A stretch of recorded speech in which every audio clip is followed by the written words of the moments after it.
All right. Welcome, one. Welcome, all, to a Dragon Age adventure. This is going to be a small, not small. Well, we don't know how long this is going to last, but this will be until Pearl's character dies. This is going to Could be, be this session. Could yeah, be. Whatever. exactly. This is going to be a role playing adventure set in the Dragon Age universe. Um, it's going to be fun. This is going to borrow a lot of the elements that I love and appreciate from the Dragon Age universe. Those things being choices that matter, um, characters that you love or love to hate or hate to love, Mhm. and overall just good times and vibes. Uh, with that being said, I will add a small baby disclaimer that this is going to be a mature adventure with mature things that happen. This is not going to be, I guess, for kids. We're going to talk about gross things or inappropriate things or gruesome things or stuff like that. So uh, please anticipate mature themes, all that type of stuff. This is your disclaimer now. Um, and with that being said, let us start off. Now, for the viewer, you do not, or the listener, I should say, you do not know that Pearl and I, have had a session zero just to, get our feet wet, become familiarized with some of the mechanics of the RPG itself, and just kind of get the ball rolling on some very simple concepts, high level exposition stuff. But now that we're here, this is session one, Hmm. this is real, we can now actually dive into what has been getting cooked up behind the scenes. Oh. Uh, so, without further ado, welcome everyone to this following Dragon Age adventure. Please enjoy, okay? All right. We follow a woman named Joe. And to start us off, we need to start with, where are we? We are in the Are we? country of Antiva. The country of Antiva is a country north of the what's the sea called? I don't even know my lore. I'm fake. Uh, Do I get a map? I have it's a the map. it's the Waking Sea. Yeah, just Google little Dragon Age map. Oh, that's true. It's public. I can look Yeah. at the map. So we are northeast of the Waking Sea, up off of a certain river. Jeez, shows you how much I know my lore. Okay, we are north of the Menanter River, and so that is where we are. I think another more important question is the when we are. I don't even know when we are. So this story takes place long before Corypheus had the sky torn open to the Fade and released all of the demons. No, this story takes place before that. It takes before the explosion at the Kirkwall Chantry. Ooh. This takes place before the travesty that occurred at Ostagar, in which Ooh. Loghain decided to betray King Kalen and not aid his troops during the Fifth Blight. No, this takes place about 150 years before the events of Dragon Age Origins. So far back that we are no longer in the Dragon Age. No. Oh shit. Wait, We what? we are in the Storm Age. The Storm Age, as Pearl's character would know, was named by Divine Hortensia III at the end of the previous age, which was the Steel Age. And she named it the Storm Age as a token to represent a storm of violence that was going to be coming across the continent of Thetis. And violence there has been. because uh, in this age, the Storm Age, we have had years and years of basically violence due to the impending, not impending, ongoing, I should say, Quinari invasion from the northeast. The Quinari being a foreign people coming from the far off land country of Parvalin, and that they seek to take over uh, the known Thetis and convert everyone basically to the Qun. Um, with that being said, give me a second here. So, we are in the Storm Age, an age of violence, surely, in almost every continent of Thetis. Starting in Ferelden, in the age Storm, year 5, the Fereldans had officially banned the Grey Wardens from the country, and this was due to a coup that was staged by the Warden Commander at the time, and not much further detail, I believe, is known amongst the populace. Oh, wait, no, there is common information. So the uh, Grey Warden Commander, Sophia Dryden, was the cousin of the leader, the king of Ferelden, Arland Dryden, who was seen amongst the people as an unfit ruler, and Sophia decided to take it into her own hands and kill the king. And in doing so, she fails and is killed herself and gets all of the Grey Wardens banned from Ferelden. Is that something I would know? You would know. You would know. I would. This would be that would be big enough news that I'm telling you definitely the information that would be big enough that it would have made it to your neck of the woods. I imagine that would be some hot goss. It is hot goss for sure. Okay. The year, the calendar of 725, 7 being referring to the Storm Age, it's the 7th age.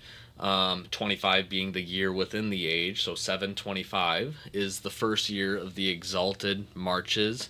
A new set of Exalted Marches that is basically broken up into 3 parts. This Exalted March, I should say. Think of it as waves, and this is one of the very first wave of this Exalted March. At this time, war is violent, and the Quinari take over a bunch of Antiva, Navarra, and Ravane. In 734, the Tevinter leader, Archon Nomoran, is elected directly from the ranks of the enchanters of the Imperial Circle of Magi. Why this is notable is because Tevinter plays a huge role in this war as well, and his biggest policy change at this time is to overrule the policy that forbids mages from taking part in Tevinter politics. So now mages are allowed to be people of status and of note. So that's something to keep in mind. 744 is when we get a new Orlesian emperor. His name or her name, I don't know, it didn't say empress, but anyways. Fran is the emperor's name, and their biggest change was to actually allow women to become knights. So Sorry, that was Fran or Fran? Fran, so Freyyan, Okay. and that was in the year of 744. 752 is the second Exalted March, with the Quinari conquering much of Antiva. And I will spare the details of everything else that's going on during the Storm Age because it's a lot of the Quinari basically conquering stuff, and then the Exalted Marches kind of reclaiming some of that land as the back and forth continues. This story takes place in 782 Storm, and the story that we're focusing right now on is the one of Joe. Joe being an Orlesian exile and uh, a woman who is attempting to find her purpose as she has been exiled from her home country and she has wandered east. Um, Pearl, if you'd like, you could tell us more about Joe. Okay. Tell me if I say too much, but so I don't know how much you want me to say, but Joe is now where we're starting, 37 years young. She back home used to deliver packages and mail between folks, like as an actual job, but maybe she also delivered a few things on the down low, not as official, and that has to do with how she became exiled. Um, she was, your normal Orlesian lady. She went to all the parties and participated in all the political gossip. So she's decently knowledgeable about things going on in the world, but she is very naive at the same time. She has read books and she's read the news, but she hasn't experienced much until she became exiled approximately 2 years ago, and now has had a very fast learning curve or quick learning curve uh, to surviving outside of Valroyo, which is where she is from. Um, yeah, she uh, is it the doorbell? I'll show what she looks like. She's about 6 foot, just a bit under. And she has this kind of dishwater blonde hair, more blonde than brown for sure. But little bits of brown in there as well. She is rather, I wouldn't say she's like muscular, but she's very, very. She's cut. She's cut. Yeah, she's cut. Mostly from traveling and doing lots of odd jobs since she's been exiled. Milking cows at random barns for a day's pay, um, that type of thing. And then, walking or riding a horse for days on end. She's become very fit. You can tell. Maybe several months ago, you could still tell that she wears Orlesian robes, but um, in her time of traveling, they've become, ripped over time, and she's spent some time hemming them and fixing them up, but now she wears just kind of like the last remnants of her old outfits, and she's not she's not presenting herself as the Orlesian lady as she did right away when she was exiled. She's not trying to hold on to that. She's just getting by. Um, yeah. She fights with a sword and a spear Okay. and a shield. Okay. Yeah. Yeah, we don't need to know all of her equipment, but this is a good I start. mean, This is a hey, good hey man, start. hey man, Yeah. I don't know, Yeah. maybe So I she know. has a lantern on her. Yes, she does. But yeah, so that is Joe at a high level, medium level. Uh, where Joe is right now is that she found herself wandering east to supposedly the war front to find something more meaningful beyond exile when she was stopped by a group of highwaymen known as the Antivan Crows, a group of, depending on their mood and the geopolitical status of the time, can be a group of mercenaries with Hearts of Gold, or a group of conniving assassins who do not have your best interests at heart whatsoever. And they stopped Joe's caravan and insisted that they pay a service fee for their security throughout the forest in which they were traveling.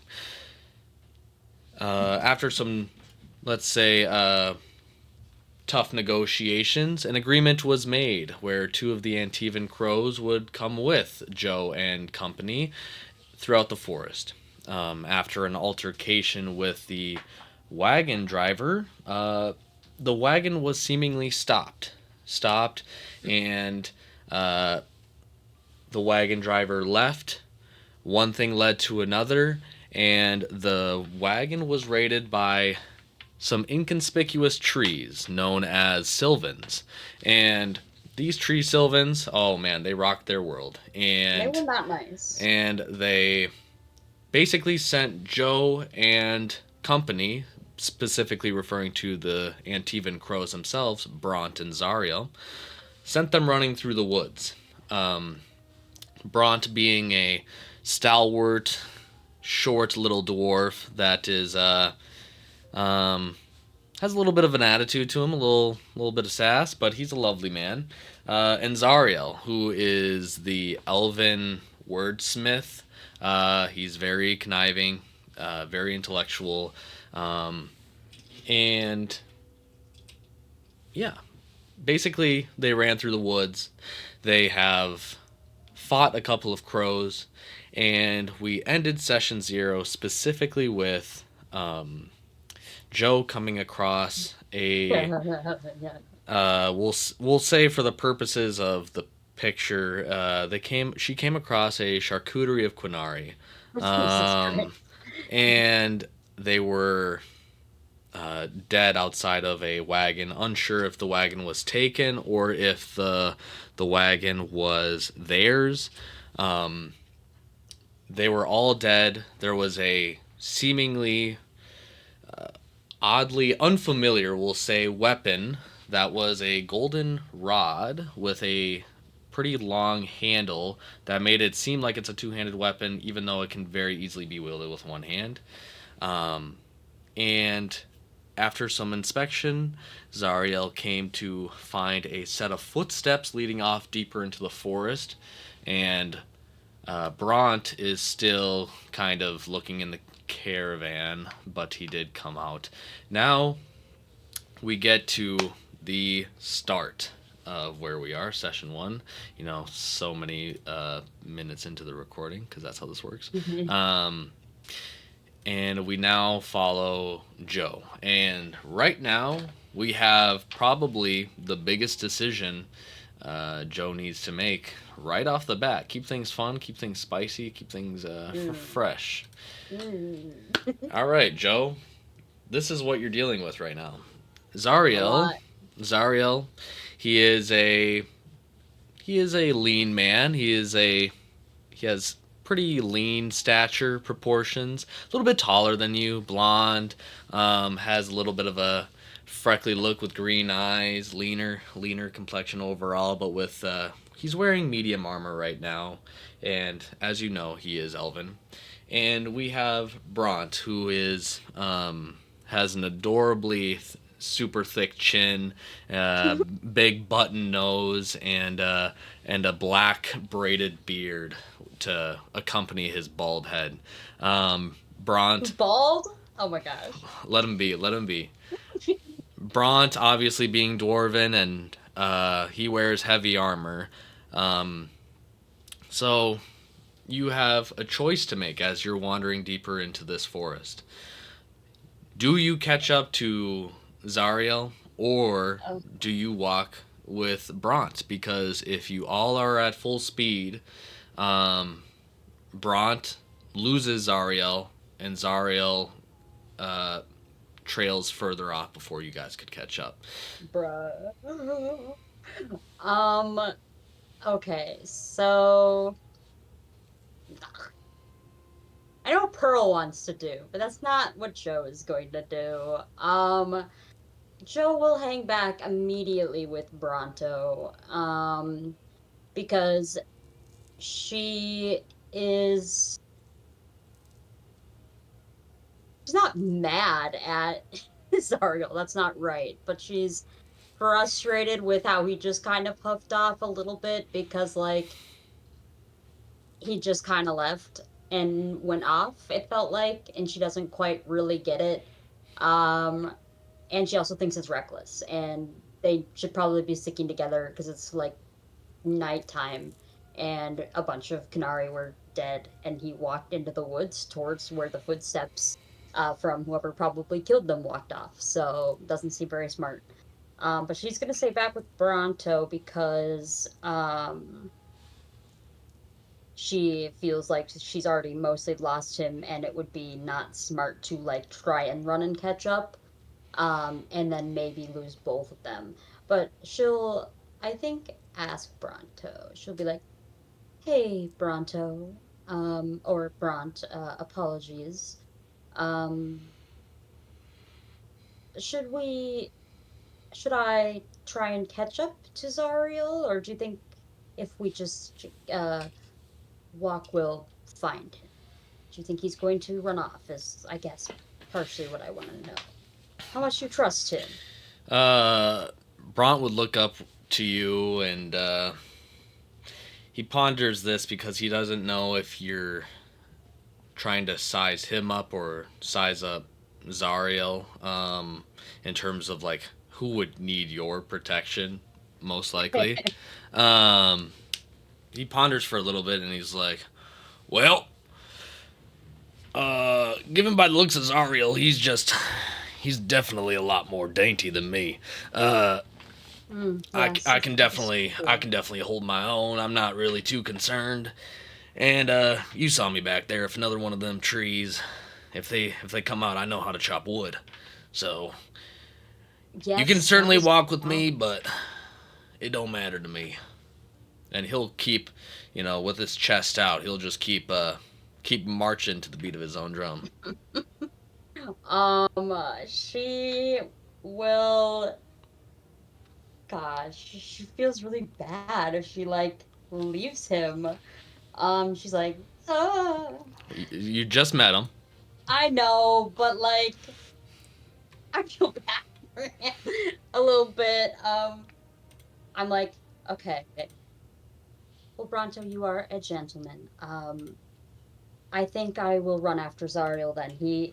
You're right, probably would be snapped like a twig, whereas um, you could snap a twig or something. Please catch up to us. And Bront will pull up his pants a little bit, and he'll nod, and he's like, "I trust your judgment, Joe." Thank you, Brant. And she will pick up the pace and head after Zariel down the path. Okay. Hopefully, she can track him because he should be a little ahead. Yeah, I mean, he'll have tracks that are in line with the tracks that you're currently following, Oh, so that's true. it's Yeah. nothing that he is not going to be hiding from you guys by any means. Right. Um, with that being said, can you make a perception check? Yeah, I can. This will be a Um, visual one. okay. So not an empathy Nope, check. there's no Okay. yeah, no empathy here. Sorry. Okay. I did get doubles. I got doubles. So that is a 14. With a 14, yes. So you look around the village, or not the village, sorry, pardon me. You look around the forest, and you see the forest kind of closing in on itself a little bit. The path gets narrower, and but the trail is still well defined. The Mhm. trees here are all a variety of birches, ashes, and cedar trees, all kind of just mishmashed all about with some leaves strewn about on the ground, and uh, sorry I didn't clarify this, but it's about like early afternoon, mid afternoon at this Okay, so point. it's not like night. Okay. Nope. That's kind of what I was Nope. imagining. Awesome. It's definitely not night. Okay. And you guys are wandering through, and you'll see a squirrel off to the side, just kind of staring at you, just like, oh, what's this gal out here doing? it doesn't pay you too much mind. It's not like in your way, but it's out there just chilling. And you will see off in the distance down the path. It'll curve off to the right, kind of down the hill. And as you get closer to the curve, the bend, you will feel something, kind of Oh no. a tingle, kind of like Oh no. I would say it's something like a feeling. How about this? Oh Can you no. please make an empathy check? Oh, okay, there we go. I can do that. Did you, I just wanted to clarify because I know we talked about the doubles rule last time. Did we look up and see when it actually comes into play? We'll treat stunts as things that only happen when something is succeeded on. Okay. Since I would say you did succeed on, I don't know how you would necessarily fail it per se because it's just I didn't want you to look for anything in Right. No, no, no, particular, no, but no. That makes sense. Yeah. um, yeah, we'll just play it by ear. But predominantly, stunts will only be treated as successes. Okay, that makes sense. Um, I rolled doubles again. So I got a 13. Yeah, so with a 13, um, you feel that tinge.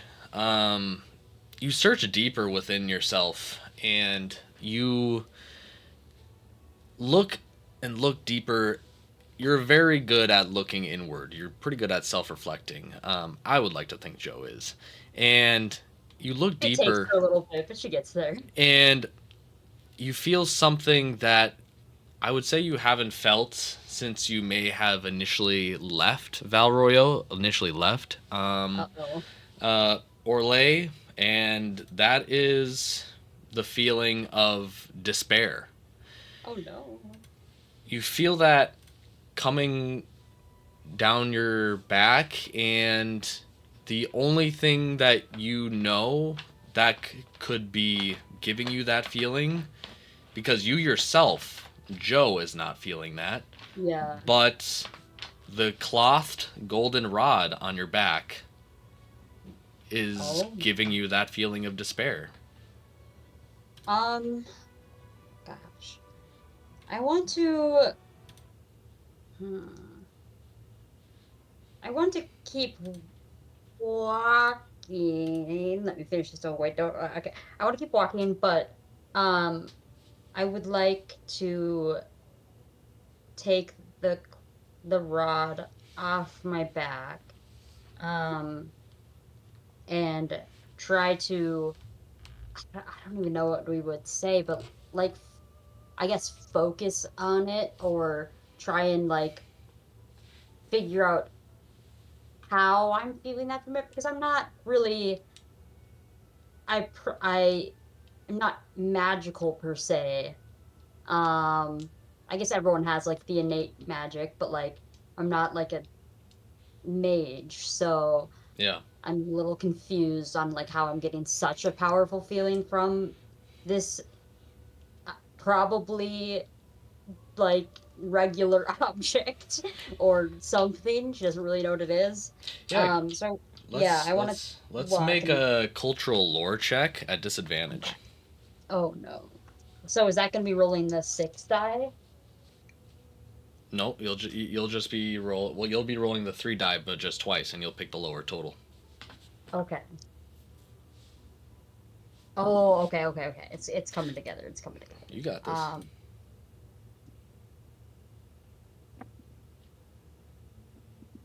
that one. So 11. Yep, with an 11, you know that this is a Quinari artifact, but you're not Okay. necessarily familiar with it. You know that you're not a mage, and you know that there are no mages nearby, so why this is giving you this feeling, you're unsure. Okay. So I'm not really able to deduce anything, but does it feel like the feeling is getting like stronger as I walk in the direction I'm walking or anything like that? I would say that it does get stronger, or it doesn't get stronger. It you it gets easier to feel that emotion Okay. the further Okay. forward you walk. Interesting. And as you go down this forest path, you're holding the goldenrod, correct? Yes, yeah, yeah, yeah. So, I still have it wrapped, if that's yep, okay. yeah, you Okay. can absolutely. Um, as you uh, walk forward, you will start to veer down the path. And down the path, straight ahead, about 50 yards, you will Uh, see your missing companion, Zariel.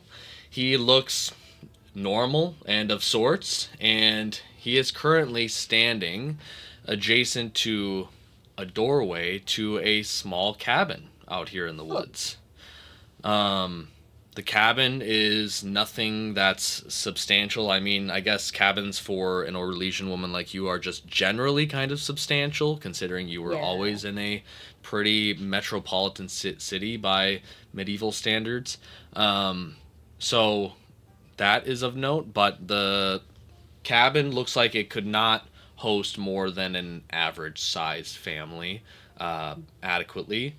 Um, You'll look next to the cabin, and it has all of the creature comforts that a cabin would have. Off to the left, you'll see a shed, a very small petite shed with some tools inside.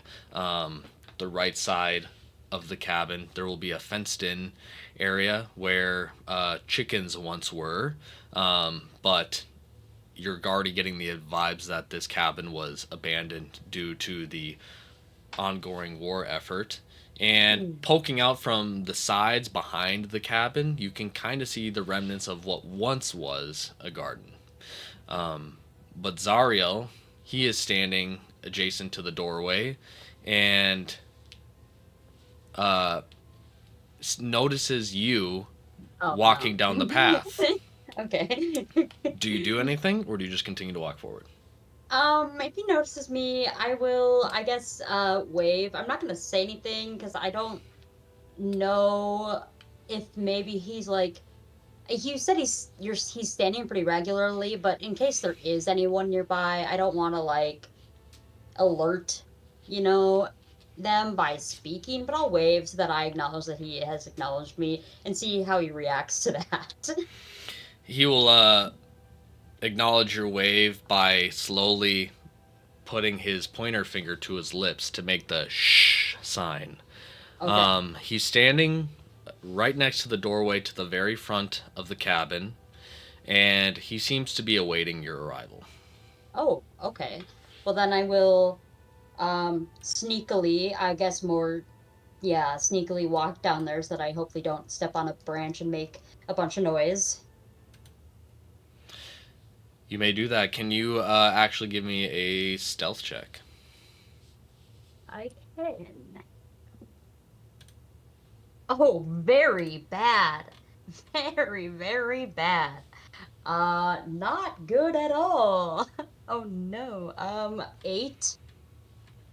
But doubles, I got doubles. Oofda. Oofda. A 9 is considered an easy check by D&D standards, or not D&D, Dragon Age tabletop RPG standards. Um, you don't have any focus in stealth, correct? You don't I have do it, not. but you But I do have a have it. +3 to cunning, which is no, I don't. Oh, actually, it's even no, it's dexterity, right? Yeah, Stealth. it's dexterity. Okay, well, I have a +3 to dexterity, so the nine's with a +3. Oofda. Yeah, yeah. Can I Um, carry my doubles from the last roll? no, you cannot. Um, I will say this: you walk down the path and you try to take careful steps, but um, even you, as an Orlesian woman who knows how to dance so elegantly, have lost your step, and you trip over a little branch and take a little light thud on the ground. You still have your golden rod in hand, but Zaria looks at you Is he pissed? Is Christ still menacingly, pissed? Okay, menacingly. awesome, He is great. not stoked that you not only chose to follow him, but you fucked up. You fucked up the follow. Uh, as uh, uh, as you fall and collapse. Uh, I'll say this: can you make another empathy check Oh for me? God. Oh, awesome. Great. Yes, I can. Okay. This is a lot better. This is significantly better. So 16 and I got double sixes. Awesome. This is great. With your empathy, with that good of an empathy check, you know that as soon as you hit the ground, you feel it from your hands now. That despair Oh. feeling just ever so slightly kind of waver. Oh, Um, interesting. as Do I feel a different feeling like a little bit or is it just like less despair? uh, I would say that you only felt the waver, but not Okay. much else. No new emotions and nothing really entirely different. Um, Okay. so, what do you do now? Now that you have fallen, I look I can't hide my embarrassment from this. I'm definitely like fully flushed red. Cherry tomato red. My like I if he makes eye contact with me when I look up, it's like a kid with like it's like when a kid gets caught doing something really stupid and wrong and their parents are like, "Okay, we have to talk about this, but you already knew it was wrong," type thing. It's that kind of face I make at him. yep. Um I will look for an invitation to even move closer. He will he will roll his eyes a little bit and like nod his head into the direction of the cabin, ushering you forward. Okay, then I will um do I want to crawl? I don't think I want to crawl. I will try and stand up and like stealthily walk forward again. Okay, can you make another stealth check for me? Yeah, I can. I dare you to roll a 3. Can I get something from the double sixes to help me? No, you cannot. Cannot.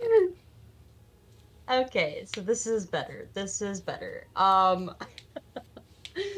Okay, so my dexterity is plus three, so three plus three plus three plus nine. So nine plus five. What's that? Math. Is that 14? There you go. 14. I'm so good at math. With a 14, you definitely make the check. You're good to go. You can slowly start to approach the cabin. And where do you want to position yourself? Do you want to be behind Zariel, on the other side of the doorway of Zariel? Where do you want to be? Um, Side of the cabin, on the other side of the cabin? Where do you want to be? I guess I would want to be. Is he like below like a window or anything? Like in or is he just like right next to the door? Is that where he He's is? right next to the door. You wouldn't see it. Yeah, no, you wouldn't see it. So he's right next to the door. There are no Okay. windows from the front of the house. Okay. Um, then I will, yeah, go on the other side of the door from him.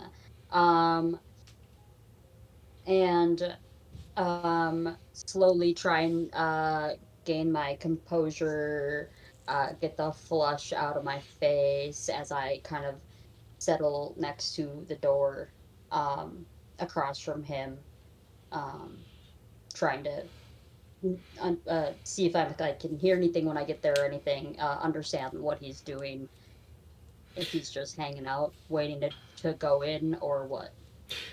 Yeah, so you'll approach the other side of the doorway.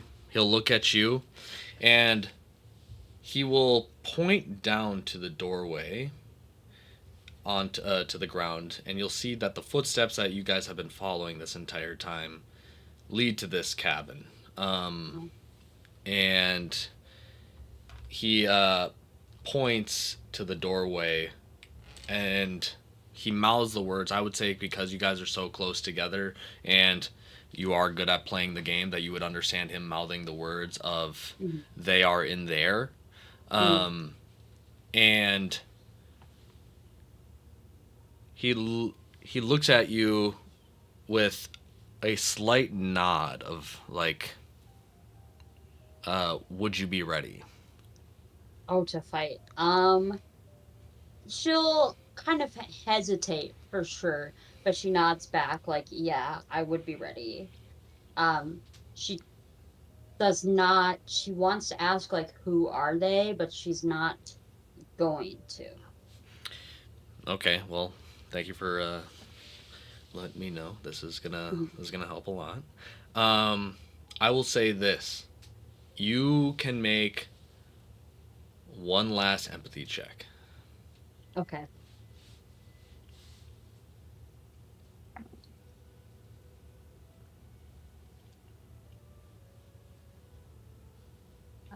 11. With an 11, I would say that that passes. Oh my Um, God. with the 11, you'll feel from the goldenrod that you're still holding Mm, that a new emotion comes out from that despair that you've been feeling. okay. Um, and that feeling is what you can only kind of quantify in one word, and that one word is kind of like finality. Oh, And you start, you're confused by this, obviously, but yeah. you get that from the goldenrod. And as you get that feeling, finally, Zariel Wait, will. can I ask, does it feel like a like just general acceptance, or is there like a positive or negative to that? Um, I would say with an 11, you don't get the connotation with the word finality. Okay. If anything, it is the most clinical version of that word. There's like a detachment Oh, associated with that word oh, where you can't oh. even like associate what kind of what charge is behind the word finality. You obviously understand the despair feeling, and you could Mhm. maybe make a connection between the despair and the finality, but as it stands right now, when you got that feeling of finality, you don't actually know if it was felt with positivity or negativity per se. Okay. Interesting. All right. And with that, so what happens now is a lot. No, no. So what Zariel's gonna do is he is going to posture himself right in front of the door, and essentially he's going to. Oh, if this takes like over a second, she's going to want to like try and stop him real quick and ask because of the feeling that she felt from the thing. But if it's like in tandem with her like feeling that and like interpreting that, she won't have time to think um I will say once you gave your nod of approval about it. is once that feeling of finality came, but you had already given that nod, so he is already acting. He's in action. Okay, cool. Yep. So he steps back and he kicks open the door. Um, it's just a cabin, so the door is not, you know, it's not the strongest of doors. It's just a door, It's just a door. and he But proceeds. does it come off its hinges? No, it does Okay. not come off its hinges. But what you do see is Zariel walking in. Do you choose to walk in behind him? uh, yeah, I give it definitely a beat. And Um, oh, it won't be a beat. It's. Are you following him in right now, or are you waiting? I'll Because follow if him. you're giving a beat, then the order will change. I think she hesitates. If she hesitates, then what you know is that Oh God. that feeling of despair and finality coming from that goldenrod is it changes so Oh God. radically and dramatically. Like you don't even have to make the check because your hands themselves, they're shifting. It feels like um gosh, I don't even know what it feels like. It feels amorphous, but yet it's a 3D object that you're holding. You know it's just a rod, but yet the thing inside and the feelings inside are ever so shifty and flowy. Instead of despair and finality, now you start to feel hypertension, What? and you feel defensive and almost violent, What? coming from your hands. I would say though that the strongest emotion cutting through right now is defensive. Of if your hands had their own brains, their own mind, they would be in fight or flight right now. What? She does not know how to interpret this. Okay. That doesn't like change that she's going to go in after, but she does hesitate and then feels that and is like, what the hell? And then is gonna continue going in. Okay, so if you continue going in, then I will describe the inside of the cabin. So the cabin, like I said, fits a modest family. It is not a large cabin. It's two distinct rooms, which is the front room and the back room.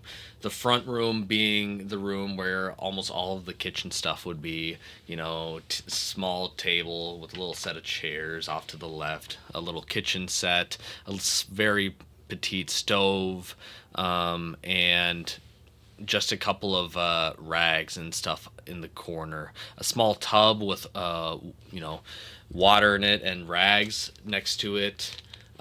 It's a very normal sized room, and from the first room, you definitely don't get the impression that this cabin has been used recently. Okay. In the back room, straight ahead, and the back room and the front room are connected by another doorway, but it's a wider one. It's like if two double doors could fit in the gap between the front room and the back room. That is where the living space is, and the living space is currently at the very back has a fireplace, but obviously is not being used. It's all ash and barren, and some some skins and some other chairs, some more. A bookshelf of just some very plain Jane kind of books just kind of sitting about. And in the middle of the back room is when you see uh, the source of the tracks. What you Oh. see is a gray woman with curled horns that go behind her ears, with stark white hair, clad in some black armor, thick armor, almost not to the same extent, but almost to uh, almost on the same level as bronze heavy armor. She Oh. has a kind of uh, a war skirt on, and the war skirt is tattered with kind of like these black leather folds that hang over the skirt, kind of giving the impression of plumage, but not feathers actually. Her chest piece is clad into it looks like an all-in-one kind of chest piece, but also a collar of sorts. And the chest piece has a distinct necklace, but it's three rings, and those three rings hold chains that bind to the skirt itself. Oh. This woman also has a very thick gold mask that covers her eyes, and the majority of her face, but you still see the gray, and you see, like I said, the chains. But what is more notable to you is the chair that's at the very center of the back room, and you see her on the chair, uh, basically mantling and tying up a rope from the rafters. Oh, oh my gosh, wait. Oh my gosh, wait. I'm just ready to. So, Zariel is currently standing in the kitchen, and he mm, does have a does he have a bow knocked? no, but he does have a sword out. Oh, I forget. He does knives. Okay, so Pearl knows what this is, but Joe doesn't, I assume. Yes, you would not know. Joe would Okay, not know. so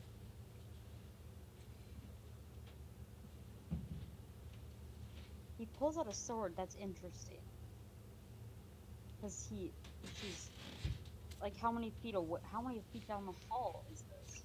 She would probably be about like 20 feet away, 15 feet away. Okay, Nah, 20 so feet away. maybe it's out of his throwing range, but doesn't make any sense. Um, It's a so has sword. Just Joe? because a character is a rogue does not mean they cannot wield a sword, Pearl. No, I know, but I've only really seen him do the knife so You've far. known him for a day. Not even. I know. I'm just saying. I'm like, it's weird because she's a human, whatever. But um, um, um, um, um, um, um, um, um, he has she noticed him yet? And me, I suppose. Yes, that's why. Never mind. Oh, um, because she's tying what I, what Joe also assumed she's tying a noose to the ceiling. You're not in that room. You only Oh, really see her, but you do see part of a rope. okay. Um, well, with all like the chains and things, I'm not sure she seems threatening. So I'm going to kind of like give um Zariel like a very confused look. He's not looking at you. He's ahead of you.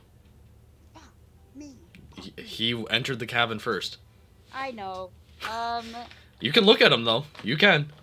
yeah. Well, I give him that look and I say, um, yeah. I guess I'll literally be like, what the hell is going on here? Zara will look back at you and he will say, "We can talk about it later. Uh, but right now, we need answers." And he'll begin to approach forward to um, that the woman in the back room. And if you're still holding the golden rod, you will still I am. feel that defensiveness start to wind up. That free flowing nature that you felt at one point is now kind of turning into a spool that is being wound up and feels very tense and very defensive right now. Um, If you choose to do anything, we can continue. yes. I will continue to walk, but I'm not going to draw my weapon. I'm going to hold the um the rod instead. Okay. Zariel will continue to walk forward, and at this point, I will say that he has entered the back room in which this individual is standing in. The woman, you can't see her eyes, but yet she has obviously taken notice to both of you. Um, she doesn't look, she can't give eye contact, but she doesn't look straight at you, and she doesn't look straight at him. Uh, she is just she is dismantling the chair and is now standing on the ground, but in a almost a semi crouch position, anticipating a move to happen. At which point, Zariel will point his sword at her and say, "Missing your troops, Cerebos. Mm. It's not so easy to kill a couple of Antivans and crows without your little leash, huh?" And she will insist on not acknowledging him. Oh. Um, she doesn't look at him. She doesn't say a word. She lets him basically get the show off.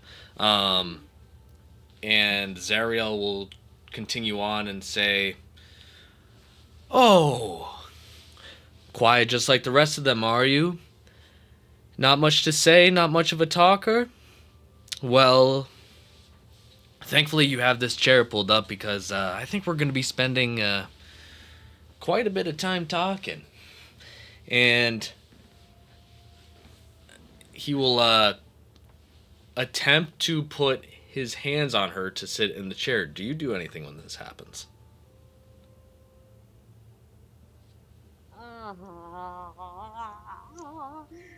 um.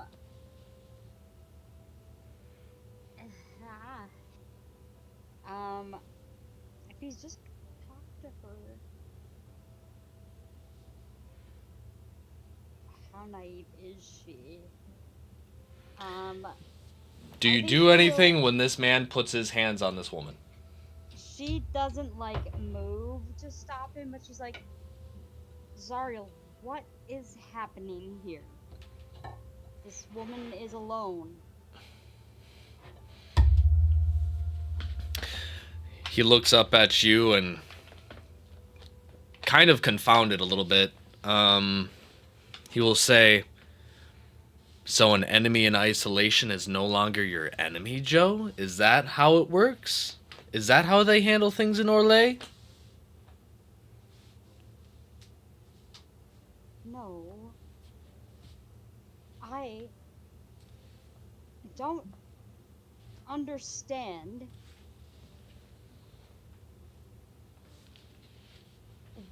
how you can know that she is what she's done. I just don't know. And this staff is giving me feelings, and I don't know. I just And he, do you say anything else? Sorry. no. She's going to be quiet. Okay, and he's like, he looks at the um, Cerebos and he says, "Oh, how peculiar. What's going on here? Oh, I'm gonna dearly, dearly love this conversation." And he will force her into the seat and she will comply and sit down in the seat. Um, Still will not acknowledge him, will not look at him, but her head will be just ever so slightly cocked in the direction of you. Mm. Um, at which point you hear something you also haven't heard in a long time: a whistle. Oh, interesting. As you hear the small pitter patter of Brant's footsteps making his way closer to the cabin. She's like in her head really relieved that he's coming because maybe he'll make it better. She doesn't Um, understand. and Zariel will start to pick up a chair of his own and scoot it closer to the Cerebos. And he'll say, "We're going to start with what happened to your friends out there. Can you tell me anything about them and why they're all dead?" She'll say nothing, and he'll be like, he'll become noticeably agitated at this point, as she has not even really acknowledged his existence and is not playing his game, which uh, Zariel, Antivans, and Orlesians like to know. Uh, you know At the least war. response to their fucking questions. Yeah, you Yeah, you at least have to play the game even if you're not good at it. yeah, Because yeah. not playing the game is not only uh, incompetence, but it's also taking away the fun. There's no fun behind it. And he'll stand up and let's make let's have him make a self-discipline check Oh no. to see how he reacts. Because if the courier was any indication, Zariel is nothing if not sometimes a hothead. Yes, Um, sir. so let's see, self-discipline. All right, it's a willpower focus. Let's pull that up. See if he rolls like me on my self-discipline check. Okay. So Pearl, do you want the good news or the bad news? Let's go with bad news first. Let's just jump into Okay, the bad news is that the number is low, it. but the good news is that there's doubles. Oh, okay. And in a Is fit, it high enough to get anything? um, you'll see the stunt because he's gonna do a Oh, little good. stunt. Oh, great. He's going to basically kick the chair leg Oh, what a motherfucker. underneath the Cerebos, and given his strength, she will collapse onto the floor as Zariel will just scream out, "Answer me!" And at which point, you will notice that one of, if not your only favorite dwarf, has now stopped whistling. And he approaches the front door, and you'll see that uh, Bront in the doorway is standing there, you know, sunlight glistening off the dome. Christ. Black beard catching the wind. Beautiful. He heard a little bit of the commotion going on inside, and he already had his two-handed axe held out in a kind of a, you know, if we need to get a little scruffy, we can get a little scruffy.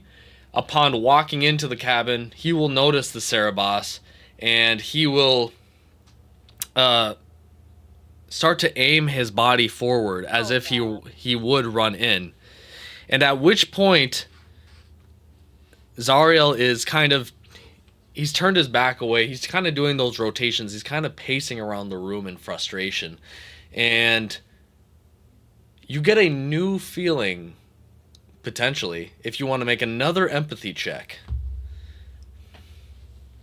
She does want to make the empathy check. She wants to know.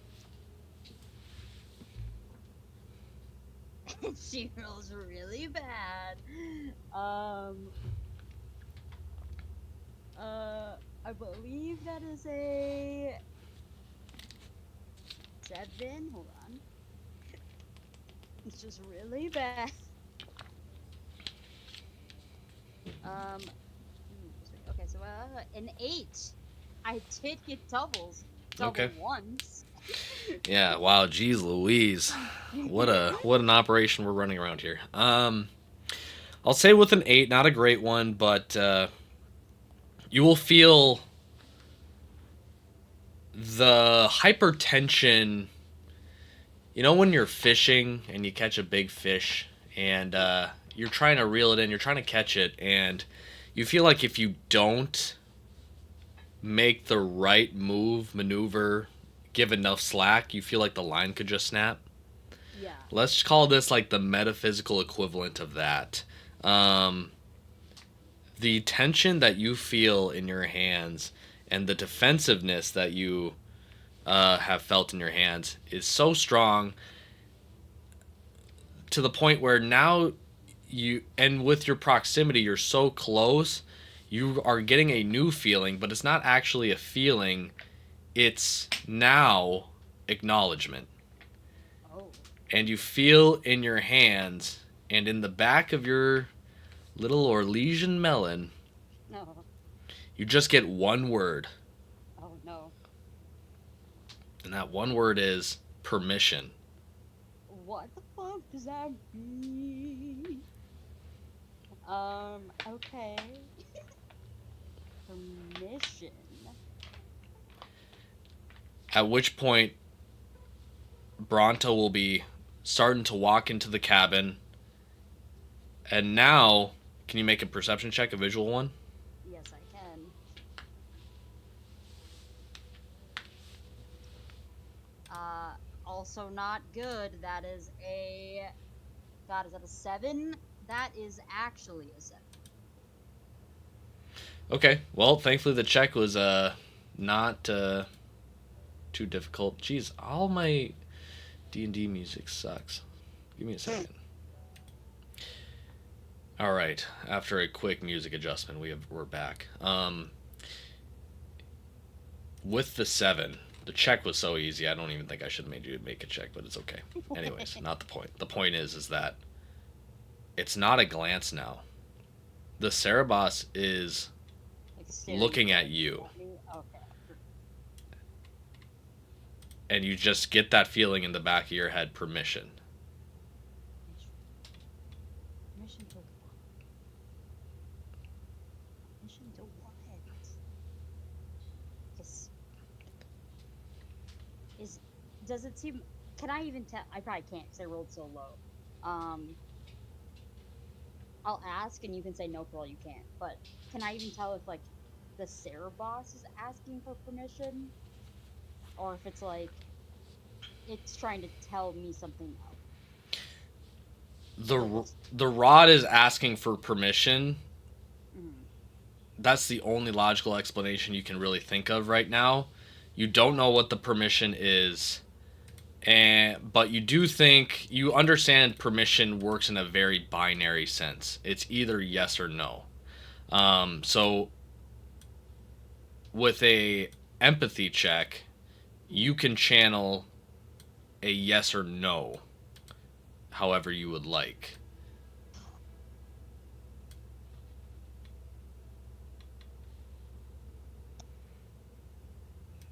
Okay, I will. I will roll empathy. Of course, my first good roll in a long time. Um, I got double fives. Um, that is a 19. Ooh, ooh, ooh. Yeah, yeah, What do yeah. you want to convey with your emotions through this rod? I want to convey In that response to the word permission. into permission. I want to convey that I give you permission to the rod. Um,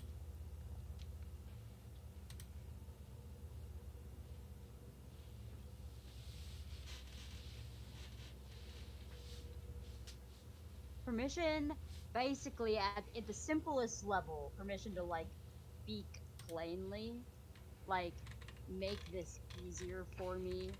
Um, Permission to um say what you're feeling and not just give me a feeling, like talk to me.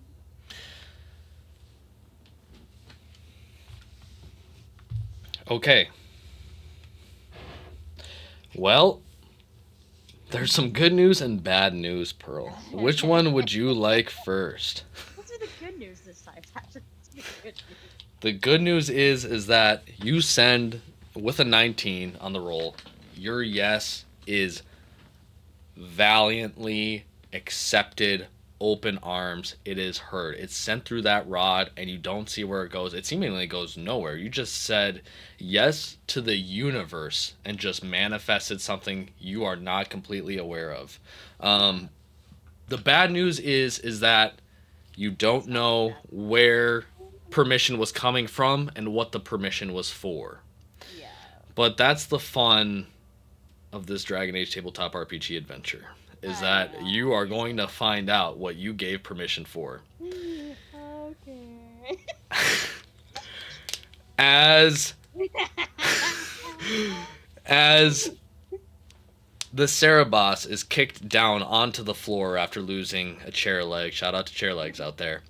Shoot trout, shout, um, I definitely like wince as she's like kicked to the floor for sure. Like it Yep. is her. Yep. And Zariel has his back towards her as he's pacing around the room, kind of pissed and frustrated. Bront now charging into the room as the new figure of authority as to what the hell is happening around here. Um, you give permission.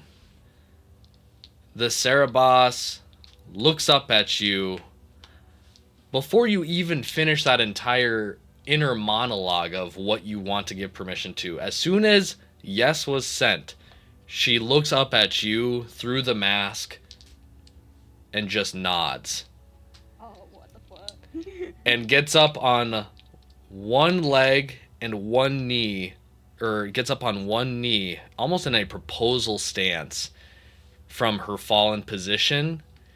And in an instant, she cocks her left arm into a 90-degree elbow as if she's kind of curling and shoots her hand out. And as she's shooting her hand out, you see a massive, at least 150-pound boulder of stone in the shape of a fist shoot out in the direction of Bront Oh, not wrong.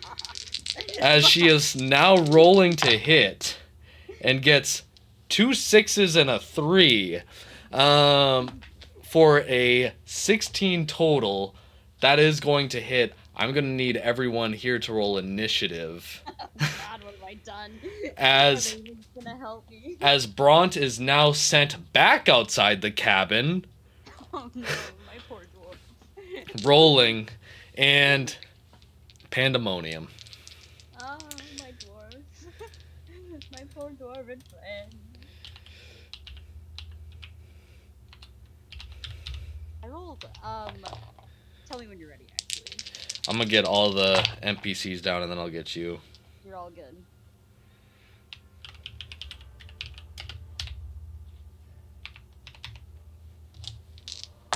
Oh boy. Oh my gosh, you both rolled the same? That's stupid. Okay. Come on, Bront, buddy. Get a big number. Oh my gosh, you are a loser. No, bro. That sucks. Okay. What did you roll? Can't kill him. What did you roll? I rolled a. It's plus dexterity, right? Yep. So then I rolled a 13. Okay. So Joe with a 13. I feel like I have initiative in this notebook. Let me double check that. Taking action.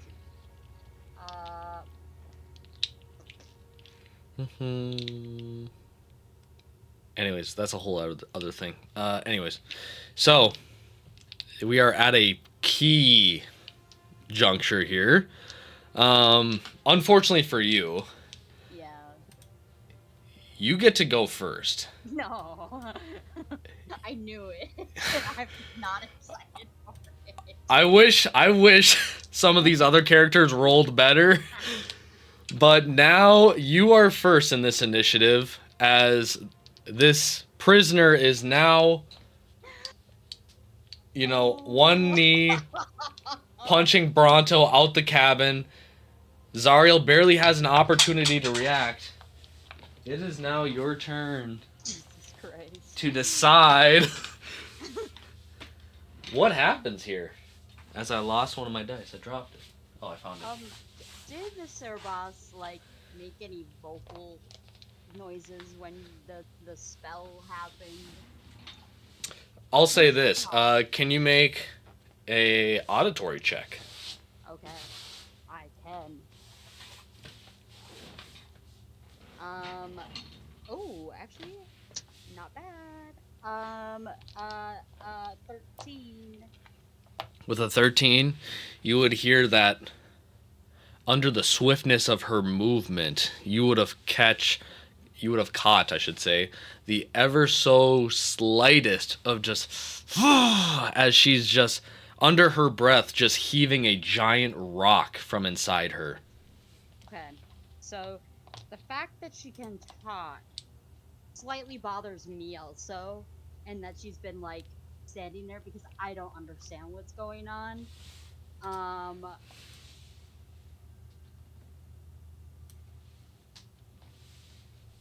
so what can I do? I can run. I can melee attack. I can range attack. Um, press the attack. Oh, I have to do a stunt to like grapple, don't I? Or it's a focus. Not a focus, a talent. Um,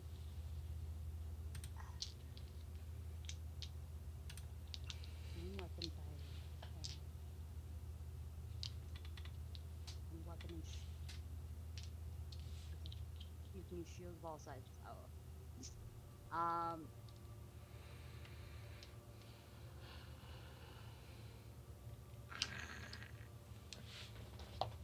Not awesome. Not awesome. Um, sheesh. She's not a fighter. She's not. Um,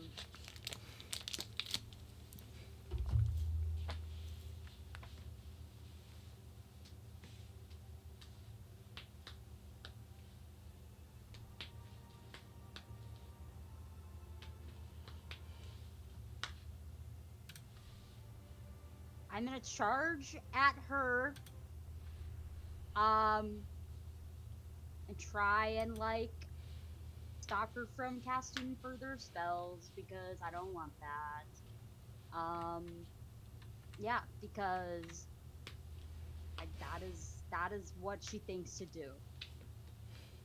How do you do this? How do I charge at her? How do I do this? Am I killing her? You said you're charging at her. Yeah. So what are you doing? Oh, okay. So it says you move up at your speed, rounded down in yards, and then make a melee attack against the adjacent enemy, and I gain +1 to my attack roll for taking it as an action. Um, I rolled bonus your attack roll, so I rolled a 13. Then I think that means Okay. because it's just the dice plus the one. I'm assuming. Okay. Um, and I would like to try and like you know not necessarily like straddle her, but like knock her down and try and like hold her hands and be like, no, we're not fighting. We're talking. We're talking. You can talk. I heard you talk. We're talking. Okay. You do this, and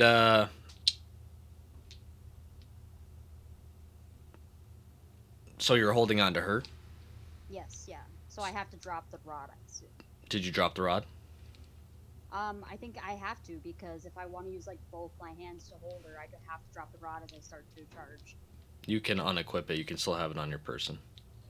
Oh, okay. Well, then I would try, yeah, unequip it. Um, you can unequip it, and you may. So I don't know if a charge would be like a restraint. I don't know if that would count, but we'll roll with it. We'll roll with it. You did it. I'll allow it. It's something that I have to look into going forward. But anyways, um, you will restrain her with a 13, and you will feel from your back confusion Okay. stemming from the rod. And does that end your turn? Are you taking a minor action? Um, if I feel confusion from the rod, you stand ready to pursue the enemy. All active. Ready. You lower your weight and prepare to resist all efforts to move you. Yep. Okay, I'm gonna stand firm as my minor action, so I'm gonna lower my weight and prepare to resist any and all efforts to move me from the place where I am until the beginning of my next turn. Any enemy who uses the skirmish or knock prone stunts to move you or knock you to your ground. So I'm just to move me. I'm assuming. Um, must make an opposed test pitting their strength versus your own strength or dexterity. So probably my dexterity. Well, either my strength. Okay. Well, it's not going to be her turn yet, so Well, that's that's okay because I don't know what they're gonna do either in this situation. In case they do think I enabled her to do that somehow. yeah. So My next effort. next person that's up is going to be Zariel, and Zariel will look at you on top of the Cerebos and look over to Bront, who was knocked out of the cabin by a giant stone fist, and he will kind of offer a look of confusion, and he'll say, "Well, if you won't talk, then I'll just have to make you talk." And he'll take his sword out and start striking at the Cerebos. And Oh since you no. have her grounded, it will be at advantage. Yep. Awesome. Great. So that is 644. And that will be 14 damage. Or not 14 damage, 14 total. But with double, so he will get a combat stunt. So looking at the stunts here, with a 4. Oh Oh no. Oh Nelly. wait, it's at advantage, so maybe I can get a better one. Oh. I did get a better one. Oh, God bless. Um, so he got double sixes, so he is eligible to do a lethal blow. Oh Jesus Christ. So with his weapons, he will be dealing a. He has his sword out. His sword is 2d6.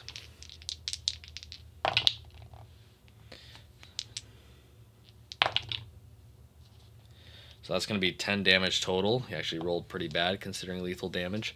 So let me track that. Oh, I guess knocking them prone is a stunt. I see. You have to get a stunt to do it. Damn, that sucks.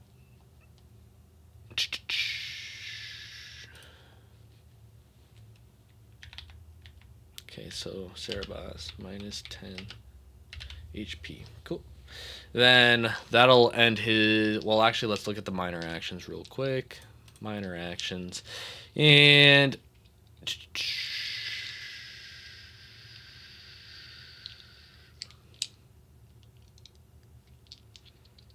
He'll use his minor action to press the attack, and if the Cerebos leaves, he will make an additional strike on her.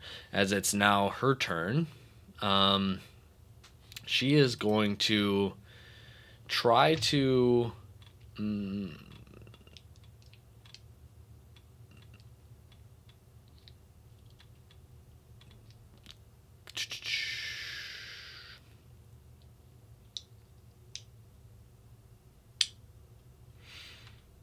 Let's see, this is a major action.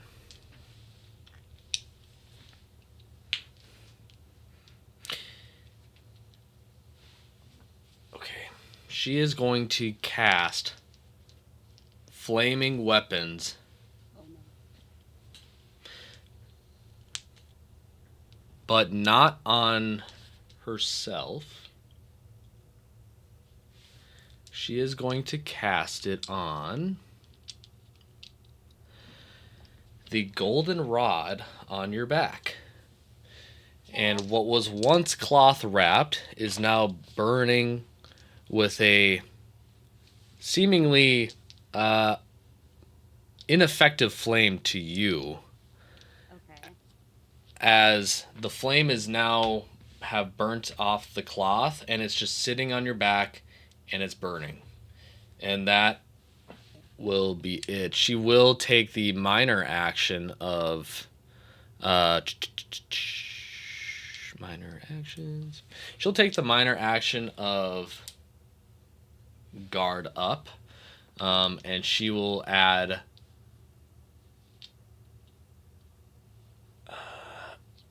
a +1 to her defense. Only a +1. So, but she takes a penalty when she gets her guard up. Okay, so that'll be that. Then it's Bront's turn. Bront will get up. He'll kind of do those little. He's gonna do a kind of little.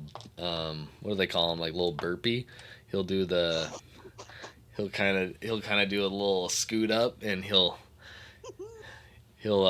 position himself up, and he'll help himself up with his two-handed axe, and he'll look into the cabin, and he's gonna assess the situation again, and he is going to make a general cunning check.